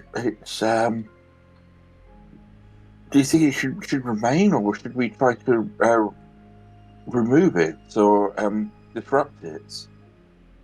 It seems some sort of summoning, I believe. Oh, you're talking about this? Yep, cool. Mm-hmm. Oh no, the only thing that's been summoned here recently is me. Yeah, that's why I was asking if you knew anything about it. Do the candles look freshly lit? They look like they are quite dribbly. and they've been burning for some time by the looks of them. You could take a perception roll if you want. I will.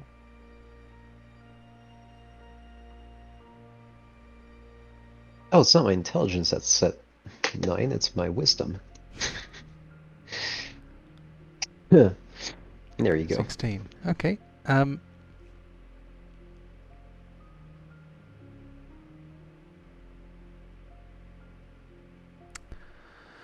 The candles don't look like they're burning down.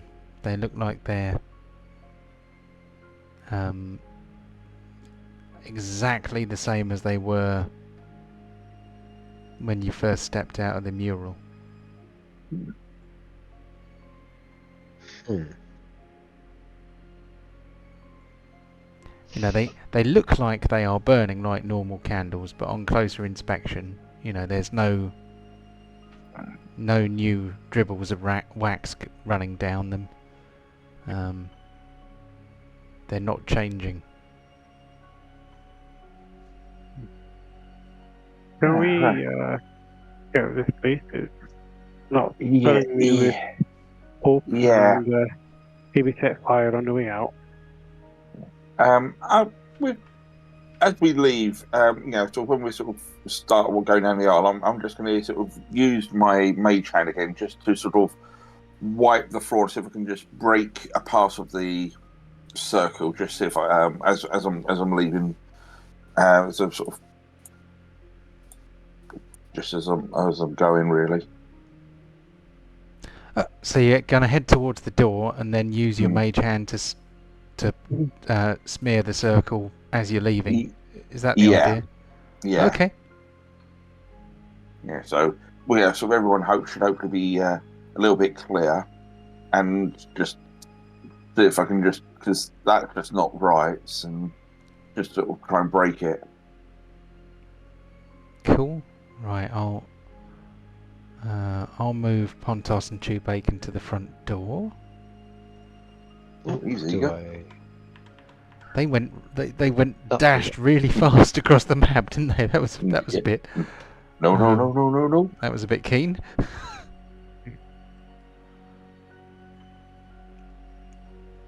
Why, it's as if they travelled through a jump gate. Oh man, I'm having trouble moving my stuff right now. I'm I gonna have to mean, reload the page real quick. you've only just been walking for the last couple of minutes. That and walking on talons also takes a bit longer than feet. Yeah, not designed for bipedal locomotion.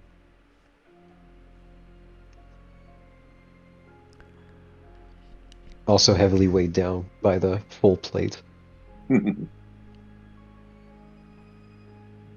So Yorl reaches out with her mage hand to smear the circle.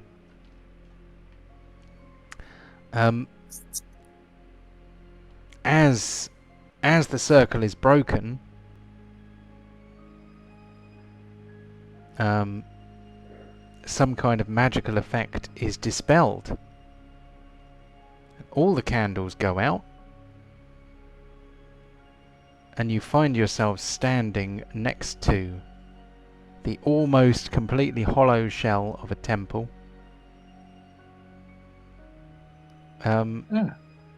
Basically, the only bit still standing is the back wall. The ceiling is down, the walls are mostly crumbled. Some of the statuary are still there, but damaged. But at the back, you can see this back wall with broken stained glass. But you can still see the mural there. The colours are much more faded. It doesn't have the otherworldly brilliance, but it's still there. And is there still like a gap where there was a bird? There is still a gap where there was a bird. So the mural is still there on the back wall, but the pews are all splintered and rotted away. The ceiling's down. The outer walls are mostly destroyed. This church, this temple, looks like it was, looks like it might have been destroyed by some kind of seismic event. Possibly the same seismic event that destroyed nearly every other building in the surrounding area.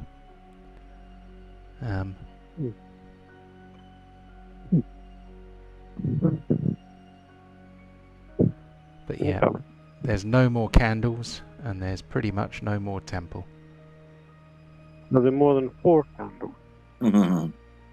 Yeah, we were all thinking it. We were all thinking it. Okay, I mean, that's a bit weird. Is our new friend with us as well? Oh, here as well. He is here. He didn't disappear. I'm going to look at them and go, there must be a reason why that happened.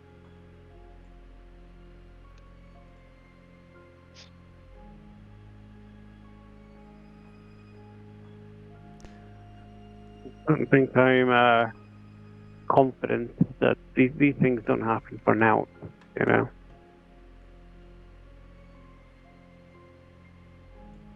Before you know it, you are standing in the among the alleyways of the Arcanist's quarter, in between some buildings that aren't completely run down. You can still see the shell of the ruined temple somewhat to the north, but you notice a manhole cover conveniently placed between you all on the street.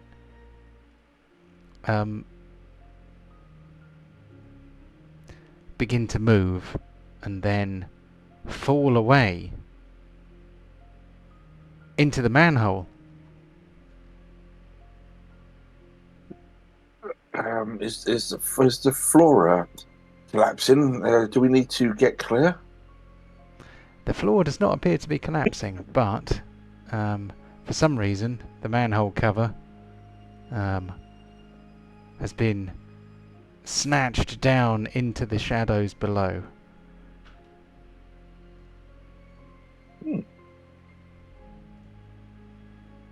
The manhole cover is pulled down?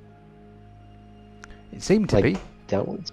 Jesus. Okay, that's quite a bit of force.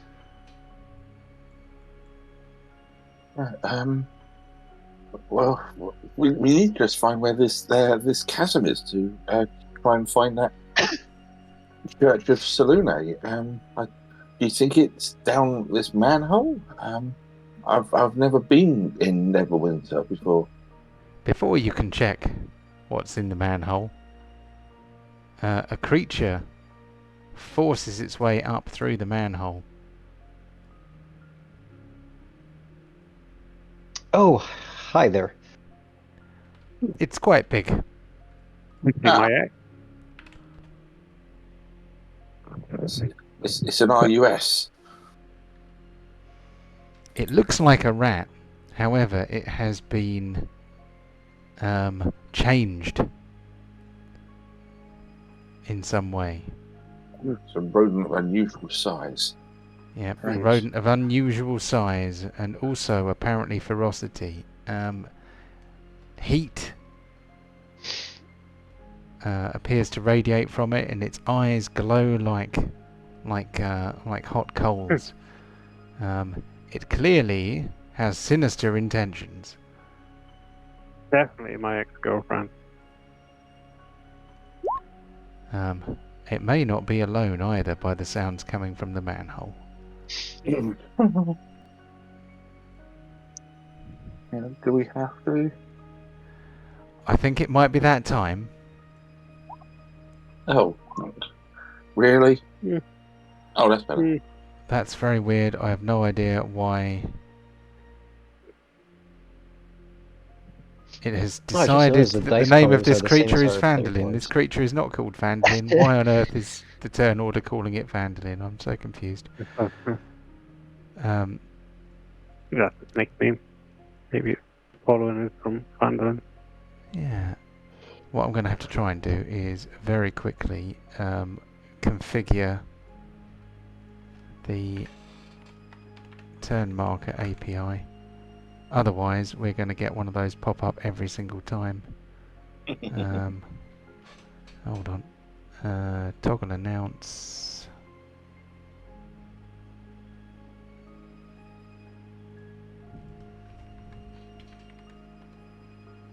Okay. And that should be off.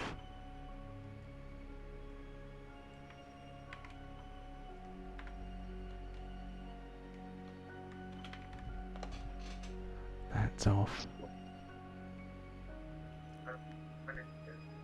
Do you want me to do a initiative for Pontos? Yes, please.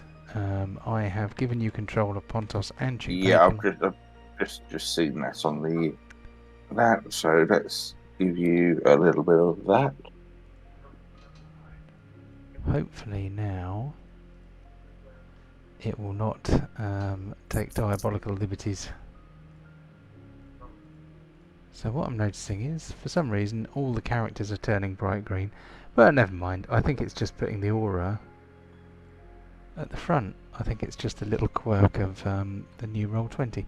So Yorl is the first to act. Is everyone else in the turn order? We have a rat, Yep. we have Hjallark, we have Pontos, we have Kararuk. Bacon. I think we'd better give him an initiative 2 because he's not currently mounted. I apologise. No worries. Right. So you lovely bit of bacon. 9 seems to be the number of the knights. Yeah.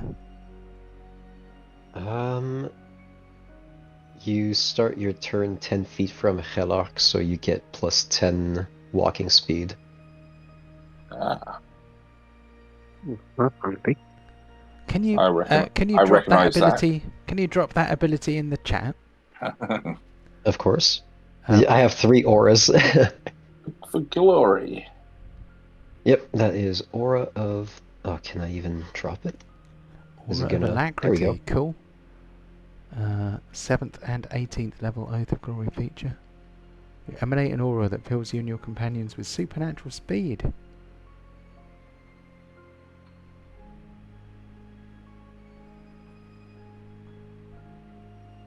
Oh, within 5 feet. I thought it was 10. Never mind. It's within 5 feet against 10 extra feet. My bad. The newer version, the 24 version, is a lot easier to use because it's at any point that you end up within the aura, you get the speed bonus.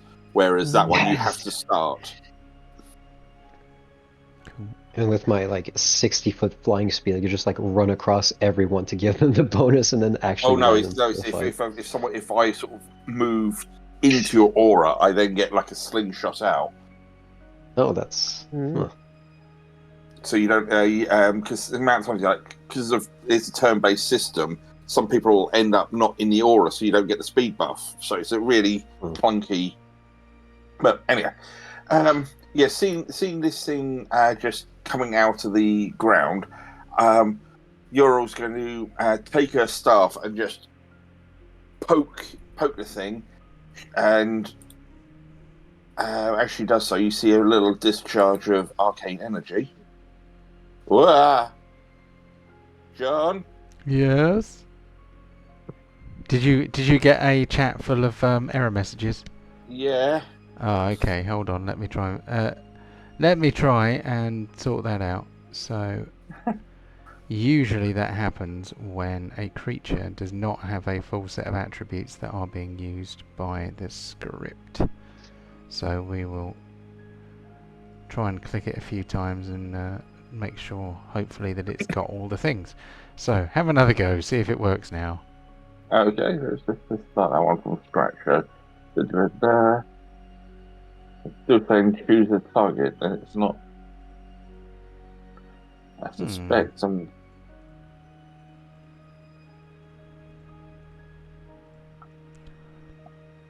Do you need to click on the more central part of the token, maybe? I'm clicking its nose. You can't get much more central than the snout and its mouth. For some reason, Hmm. Jump Gate prefers it when you click not the center of tokens. Okay, I will click round the ring, and it's still not liking it. Oh, sorry about that. So, for some reason, I can't click on Yorl now. What ability were you trying to use? So I can. A shocking grasp. I thought it might be. Oh, it works when I do it. Or rather, it seems to be working. I have not clicked all the way through. I will click all the way through and see what happens. You have flanking, so I'm going to start again. I didn't even get that far. It was just like select target. It wouldn't even let me select. I just had a page of infinite error messages.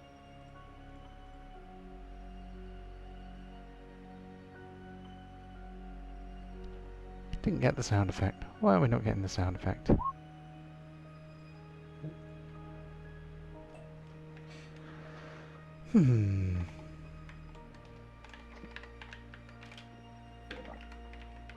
But after that, Yorl will. Oh, I can't even select Yorl. Come on.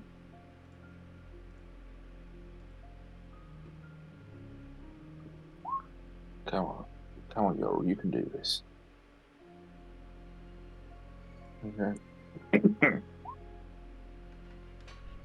I can't even select Yorl now.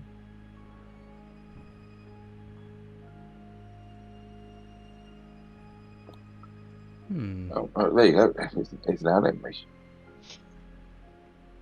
So yeah, I'm just after zapping, I'm going to step away. Very sensible. So, no reactions till the start of their next turn, so there is no attack of opportunity. Mm-hmm.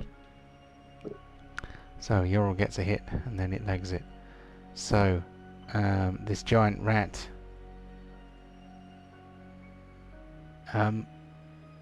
is going to take a poke at one of its nearby assailants. I'm going to go clockwise. 1, 2, 3, 4. It's going for Chew Bacon first of all.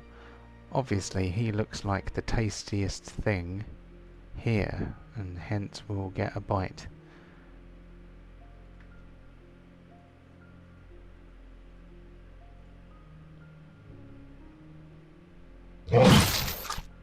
So Chew Bacon is chomped, and then this creature reaches out with its claws, which look to be particularly revolting. And for its claw attack, it is going for someone else.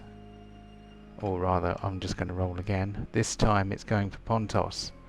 So it tries to scratch him with its horrifying claws.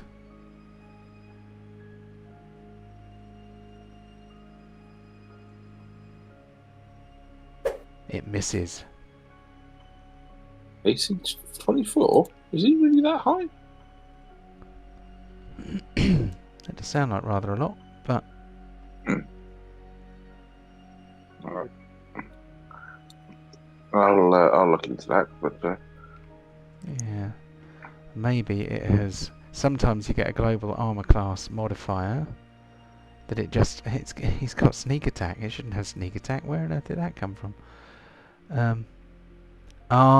He had haste on him in the last game. yeah, so it should be 22. But it's still missed anyway. And there's something there called infusion, which probably that is an artificer Definitely effect, worn isn't off. it? That's the artificer, yeah. Yeah. Fighting style defense and dual wielder might still be valid. 18 from the plate armor. If it's just basic plate armor. I mean, he doesn't have a shield, does he? No. So fighting style defense should bring him up to 19, and then dual wielder. He must have some kind of defensive item, maybe ring of protection. Yeah, there we go. That gives us 20. Yeah. The dual wielder gets +2 AC if he's got a weapon in each hand, but he hasn't. He's just got his bloody big axe. So he should be on 20, I think. Or is it the hammer? Yeah, he's on 20 now, so Mm-hmm. that makes sense. So that would actually have made that a hit. Yes. So I tell you what, I'm just going to attack again. And hope that this is likewise a hit. No, what I will do is I will just give him an absurd bonus, attack bonus, so that I can be certain that it will be a hit. And then, as long as it isn't a crit. Of course, it Well has then. a crit. Of course, it turns out to be a bloody crit that time, doesn't it? Okay, so we will just take the first few dice. Oh wow! Okay, look at that. That was. No, I don't want to look at that. That's disgusting. I was going to take the first 3 of the 6. Yeah, the 888. Yeah. It's a 888. So I'm going to give him 39 back. And then I'm going to take 27 away. Another effect does not take effect. Okay. We move on to Kellark. Alright. Helak is going to draw his great sword and slash down at the monstrosity in front of him.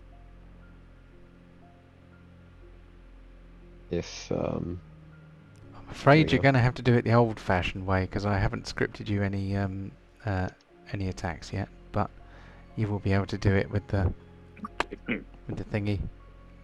Yep, I'm trying to make it work, but D&D Beyond is being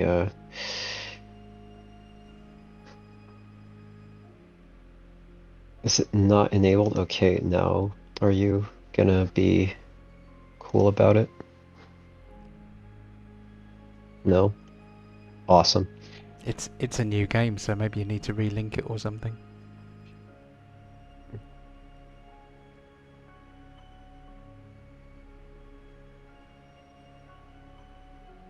I don't know how it works actually. Like it worked earlier, that's the thing. Oh, of course it did. Oh well. Alright, well, fine, fuck it. So it's gonna be D20 plus.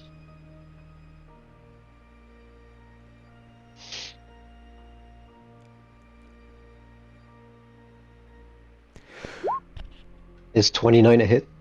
Oh, blimey. 29 is most definitely a hit. Fantastic. So it's gonna be. Sorry, I'm gonna have to advance dice roller this thing a bit.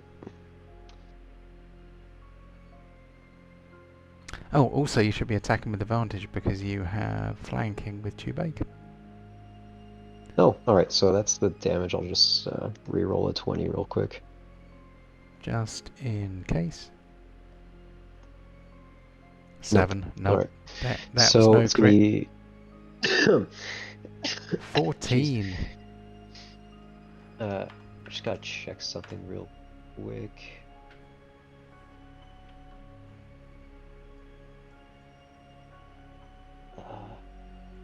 I can re-roll my 2 on the damage dice with great weapon fighting. Oh, okay. So I'm just gonna re-roll a d6. Well, it's a 2 again. So the damage doesn't change. And I'm going to put a Divine Smite into it because of course I will. Let's call it level 2. So it's gonna be It's 3d8, isn't it? it's 3d8, yes. Get smoke.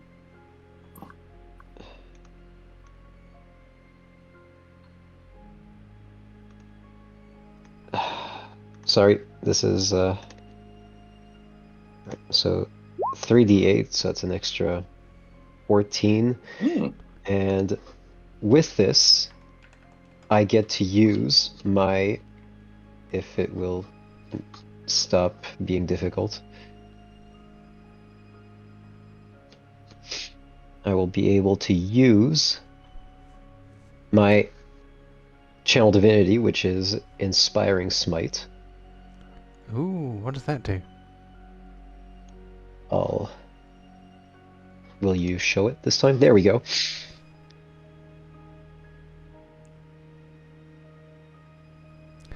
Distribute temporary hit points to creatures of your choice within 30 feet of you. Equal Which to can 2d8 include you. plus my paladin level. So I'm going to slap the 2d8 plus 15 entirely onto Pontos.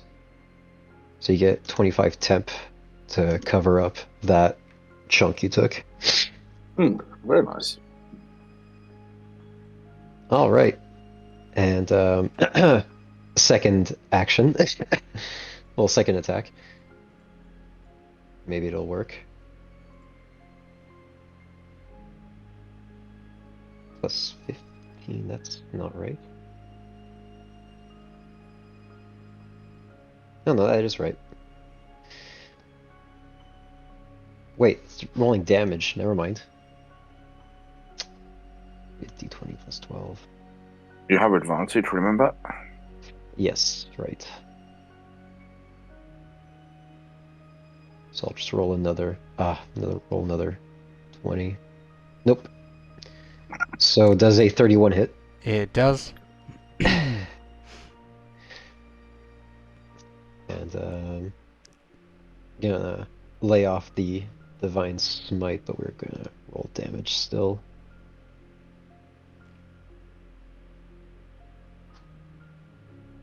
Oh my god. Sorry, D&D Beyond really doesn't, like, isn't this difficult usually.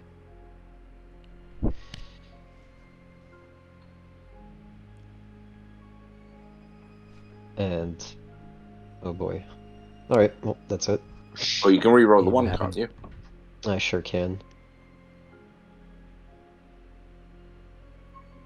Oh, I sure no. did.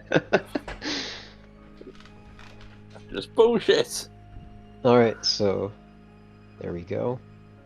And Is it 2 attacks? yep, that was both my attacks. Done. Sorry. Right, on to Pontos. Okay, well, seeing his beloved little bundle of joy getting attacked there, he's going to go, come on. Oh my good, what is going on with you tonight?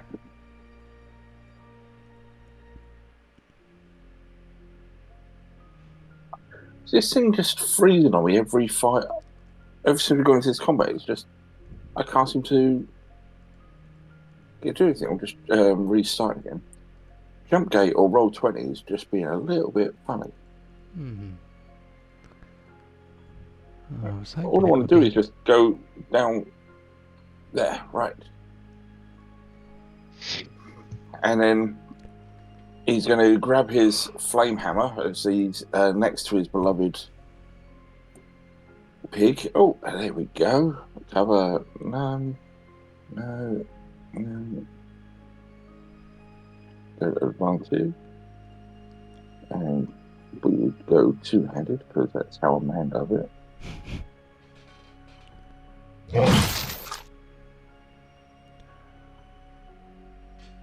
So Pontos raises the flame hammer of doom high above his head and brings it crashing down on the rat. Rivulets of fire come from the site where it hits, but rather than the stench of burning fur, the fire is immediately absorbed into the creature's flesh, and it does it seems to do it no harm whatsoever. In fact, it seems to be invigorated by it. Oh, shit.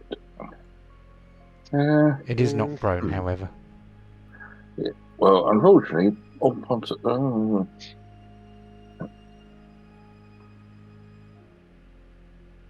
Oh, okay.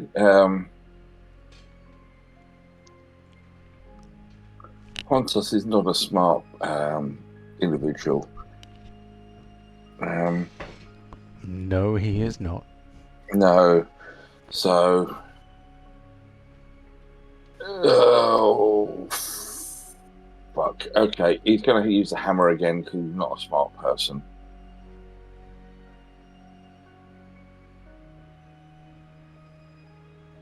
He can't help being stupid.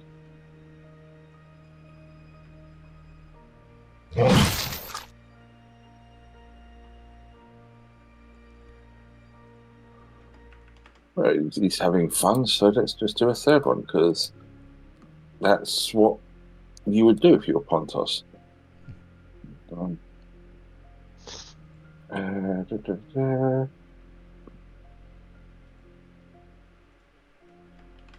And it's annoying because I'm getting some good dice rolls there. It is a shame. Okay, and with that,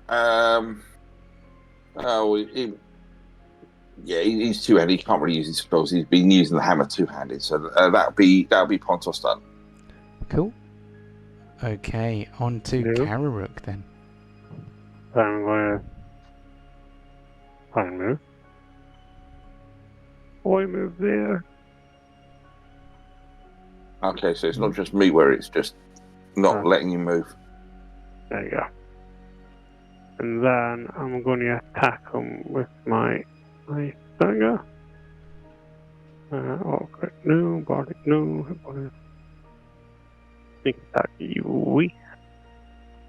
On guard. Right there. Is he fire based? Yes. Think he might be, yeah.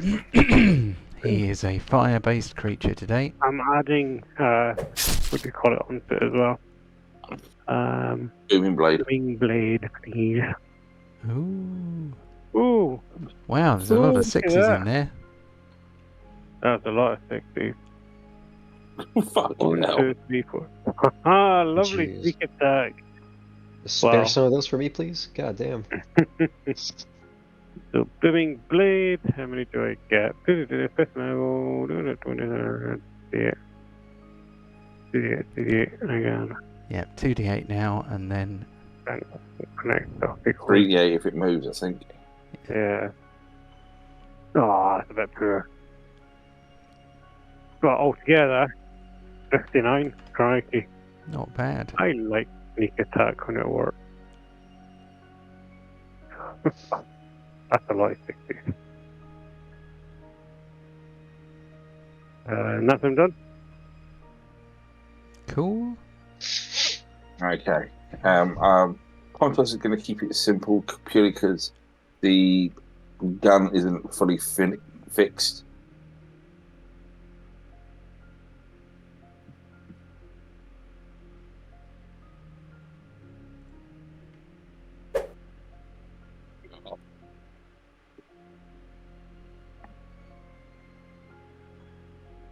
Oh, come on.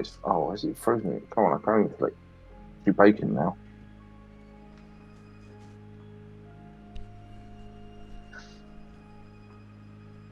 I don't know what's going on here, but it is.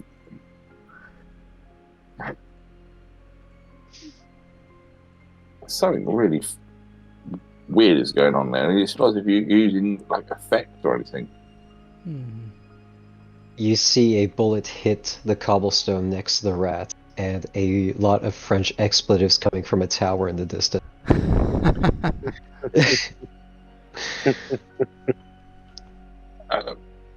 I can't even. Merde!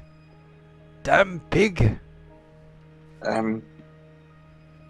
I can't even click on Hugh Bacon here to even start another touch attack. Yeah. Oh, there it goes. Oh, there it is now. God, this thing's being very Yeah, for some temperamental. reason, if you click at the center of the token, it does not select it. But if you click in the near where the token ring is on the art, then it seems to allow you to select. I wonder if this is on their list of things to fix.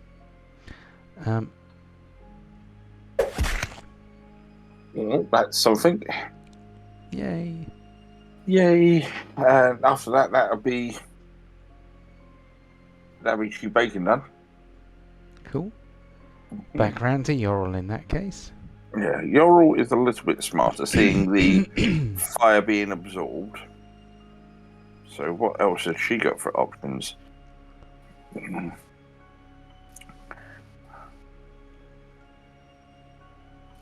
She's going to go for a straightforward one. She's going to pick up some of the a random bit of brickwork that's lying around and hurl it towards said creature with a catapult.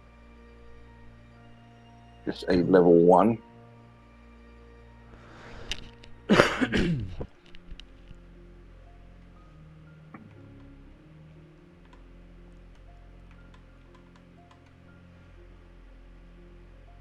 Come on, guys. Think about it.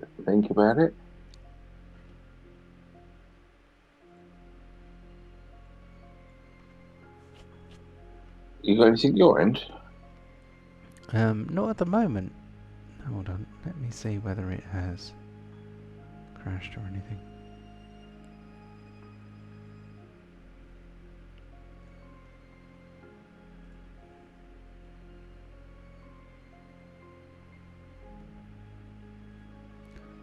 Oh, it should still be working.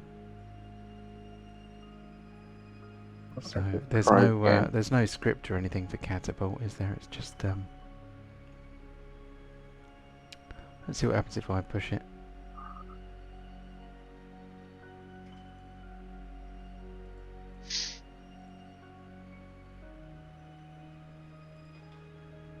It's not doing it, is it? What the hell? No. Let's try it straight off the character sheet, see what happens.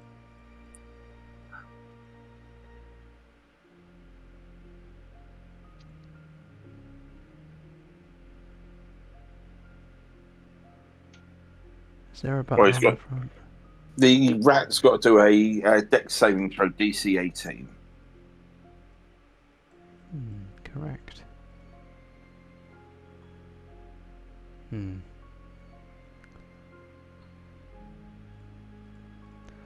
Right. Group check. Dexterity save, DC 18. Can you roll us some damage? Yeah, certainly. Wait, it's all or nothing. All this or one. nothing. Okay.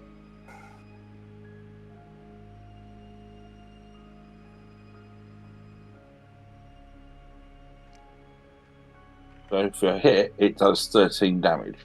Okay. Oh, fumbled the save. So he gets hit in the face with a brick. Mm-hmm. Just sort of picking up some rubble and just, sort of with my arcane energy and just fling it towards it, just keeping it at distance. And yeah, that's again all she's going to do for now. Cool. Okay, the rat lifts itself to its feet. Does standing up when you are prone trigger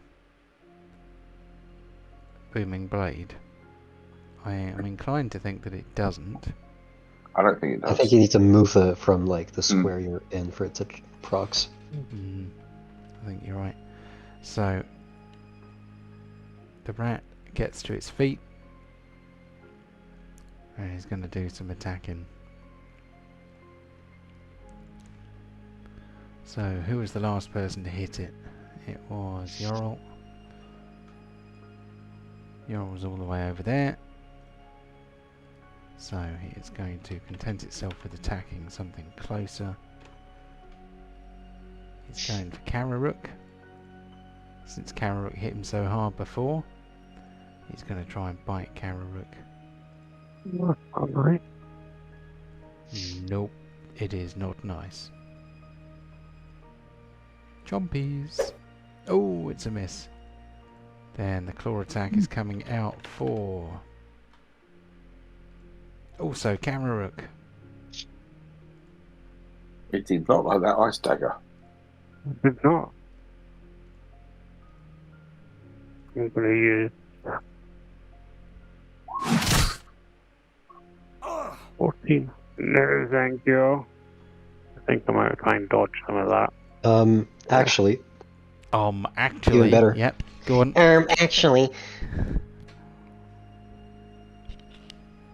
What you I'm got? going to gleam the sun off of my greatsword, blinding him with my glorious defense, adding 3 to Kararook's AC. Oh, turns a hit into a miss. Okay. And Lovely. since it misses, hang on, I just need to make sure, because one of us gets to attack it now. Ooh.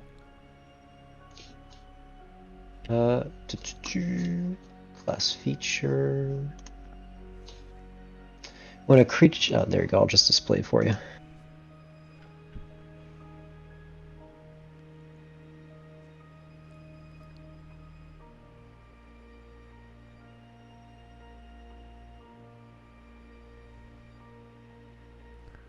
Charisma modifier. If the attack misses, you can make one weapon attack against the attacker as part of this reaction, provided the attacker is within your weapon's range. Okay.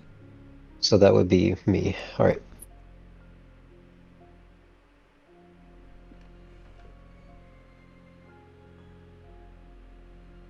And That's a hit. That's not a 20. All right, cool. And there we go.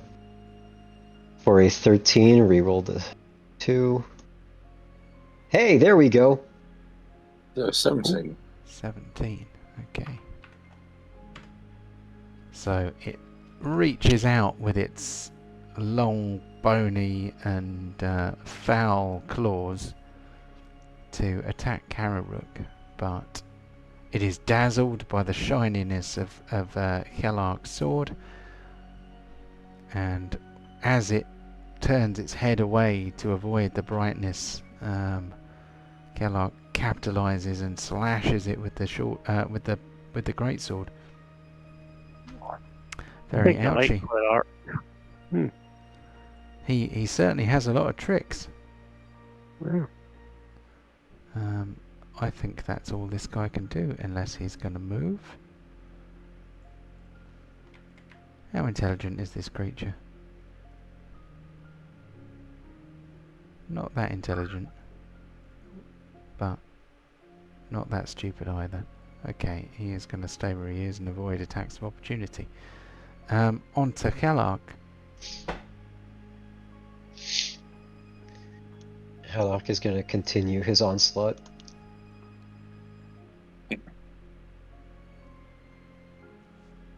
With another one of these. Damn, so close. Yeah, definitely a hit. Wham! Hit for 16.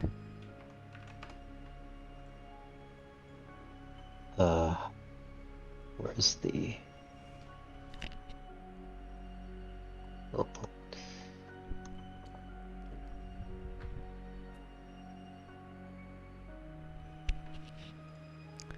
Where are 22 the- is also a hit. Oh no, wait a minute, that Yep. was damage. Hold on. Oh, was it? No, it wasn't. Whoops. Why is it plus No, 15 my that time? That's... I don't know, it's supposed to be plus 12. Oh. So that should be 3 less, which will make it a 19. 19, still a hit. Let's have the damage. Alright, I'm just gonna put this back to... Alright. And 2d...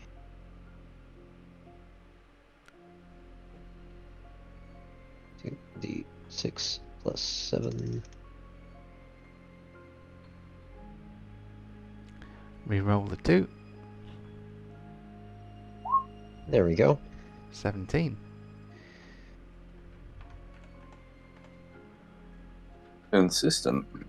Cool. The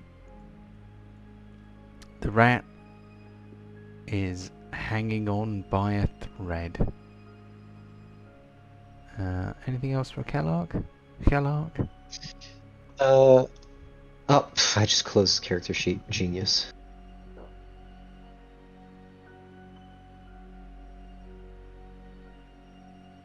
Time to fight with Roll20 for another 3 hours.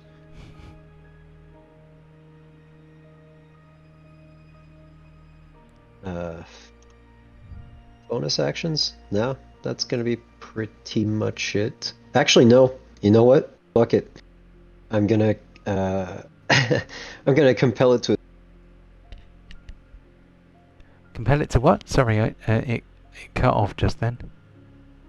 I'm going to compel duel on it. Oh, that means it can only attack you, is that right? If it fails a wisdom save, I seem to think. Yep, DC 16 wisdom save. Okay.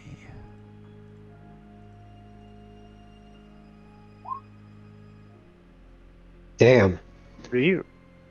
that's unfortunate. That is a critically unwise rat.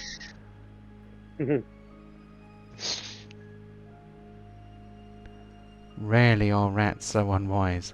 Okay, that means it has to attack you on its turn. The chances of it getting another turn may be somewhat slim. On to Pontos. What's Pontos doing? Well, everything's succeeding. This thing's looking in pretty bad shape, so he's going to keep hammering it.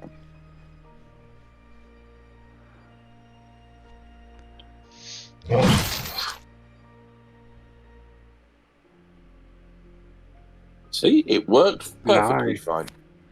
That did in fact work, but only because the piercing damage so far outweighed the healing fire damage. That'll do it. Yeah, Pontos is a simple soul like that. As it lays down, twitching on the pavement, its flames and slime and horribleness seem to kind of leak out of its body from a multitude of wounds, and it shrinks down until all that's left is a normal-sized rat. You know, not much bigger than a kitten. You know, it's a big old black city rat, mostly hairless and looking very deformed, but it is no longer the monstrosity that you saw before you. It is now just a dead rat.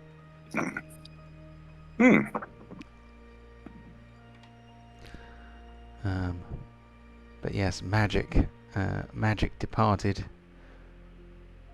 leaving it behind in its native state.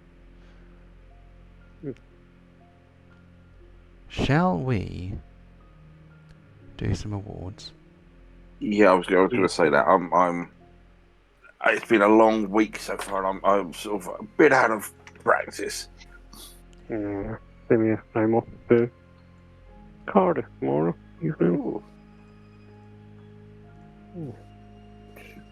Thought straight down south.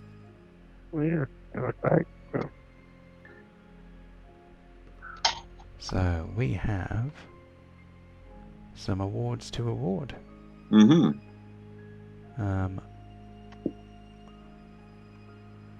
Let me copy the list.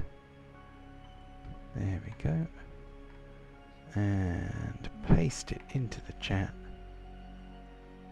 And today is the 17th of October 2024. Enough with the exposition, man. About the date. Ah, Okay. Who was Silmarillion all over again. Today was a moderate day. Who was a tactical genius today? I'm going to say. Your old decking out that fast was pretty good. I was going to say Clestus Yeah. for the guns Cool. and his unbelievably French accent. Oh, so my character gets it, but not when I'm playing it. Fan-fucking-tastic. Oh my god. It's like Ringo and the Beatles, not even the best drummer in the band. How nice.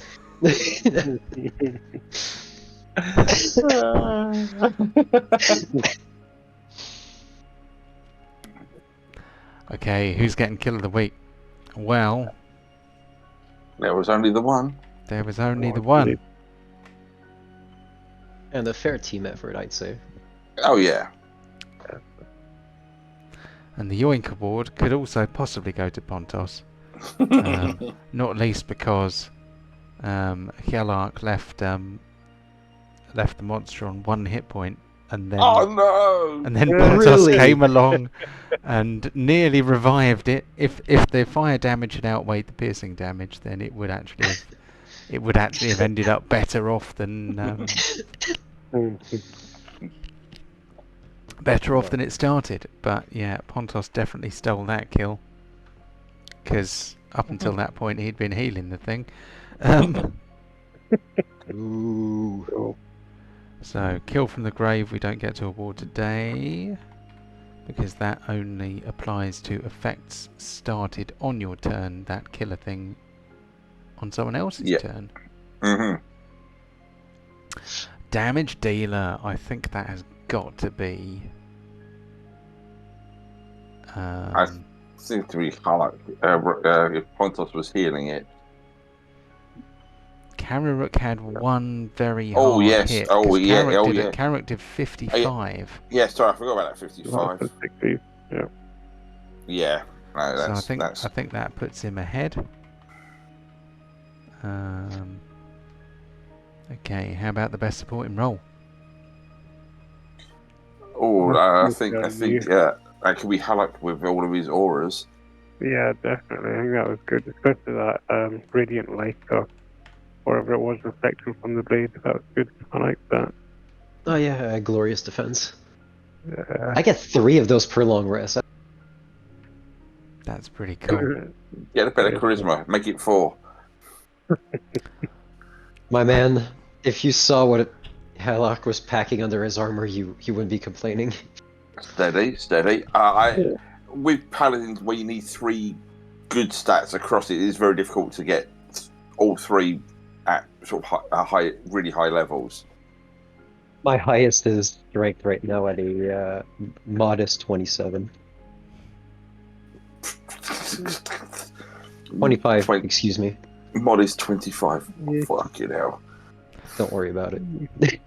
But I mean, Hjallark though, he is basically filling the role of an artificer, a bard, and a fighter, all of which have left the party. And actually, I think he's equal to the job. So I love mean, paladins. Paladin. The RT isn't hard to replace. Like honestly, just like a goblin who's really good with a slingshot could replace the officer. My 4 favourite classes in D&D are paladins, artificers, warlocks, and wizards. They're my 4 favourites. I love paladins. I mean, yeah, they're pretty much like the ultimate fill role. Mm. So who had a cunning plan? Ooh. Did we have a cunning plan this time?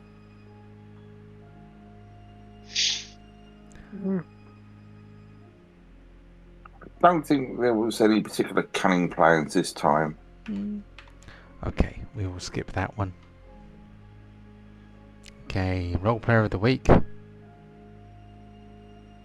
Yorl with her lovely food poisoning. This is what happens Unnecessary yet present. when you eat a kebab when you're sober. Yep. You need a a belly full of alcohol just to help dissolve it, don't you? Yeah, those Lebanese guys know what they're doing. They're like, haha, I know you're sober, my friend. This will destroy you from the inside. Enjoy. Yes. But you will love it and come back tomorrow. Yes. It was the fact when I was growing up, my local pub was one side of the road, the kebab house was the other, but the kebab house was a converted old public toilet. Okay. Yeah. Whose side are you on? Oh, there was no friendly fire. Oh, no. I mean, we've had Oh. someone heal the enemy. True. Correct.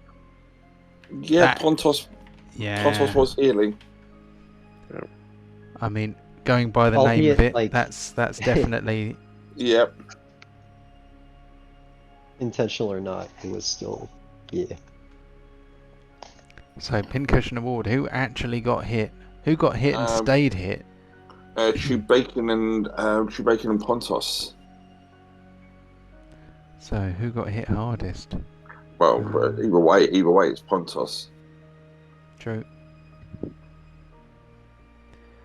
Okay. Oh, apologies. Yeah. I Oh, think we're all stop feeling yawning. like that today. Well, we did eventually get this show on the road. Apologies for the delay. No worries. Now that we're actually kind of up and running, it should be easier to keep it rolling. It was just that initial mad dash to try and get everything set up for a new campaign. Are you sure you guys don't want to look at this mural? Come on, look at the mural, guys, please. Please look at this mural. Look at the fucking mural. It is a very pretty mural. Oh, I feel an evil presence. We should leave at once and not look at the mural. Yeah, let's immediately go to a city that John hasn't prepared for. I wonder what's going on in Phandalin right now. Yeah, I was slightly worried that might happen. I've got mine there. Let's go and sort it out. It just brings it back like, so John, about Spelljammer. Well,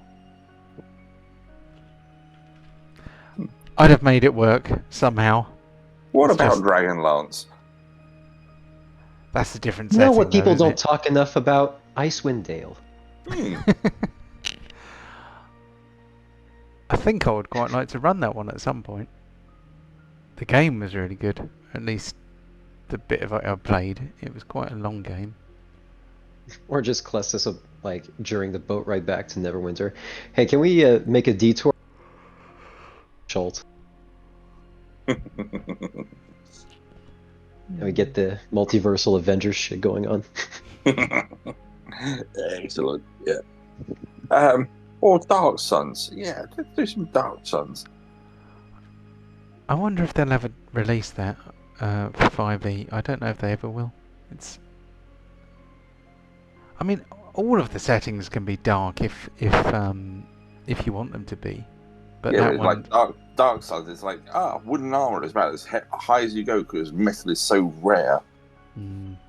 yeah, it's kind of post-apocalyptic with lots of slavery and Yeah. nastiness. Was Dark Sun even in 4th edition? I think not. Don't think so actually. So I think it might have last been in 2nd or 3rd edition. But I'm not even sure if it was in 3rd edition. God, I swear this Mucinex is all placebo.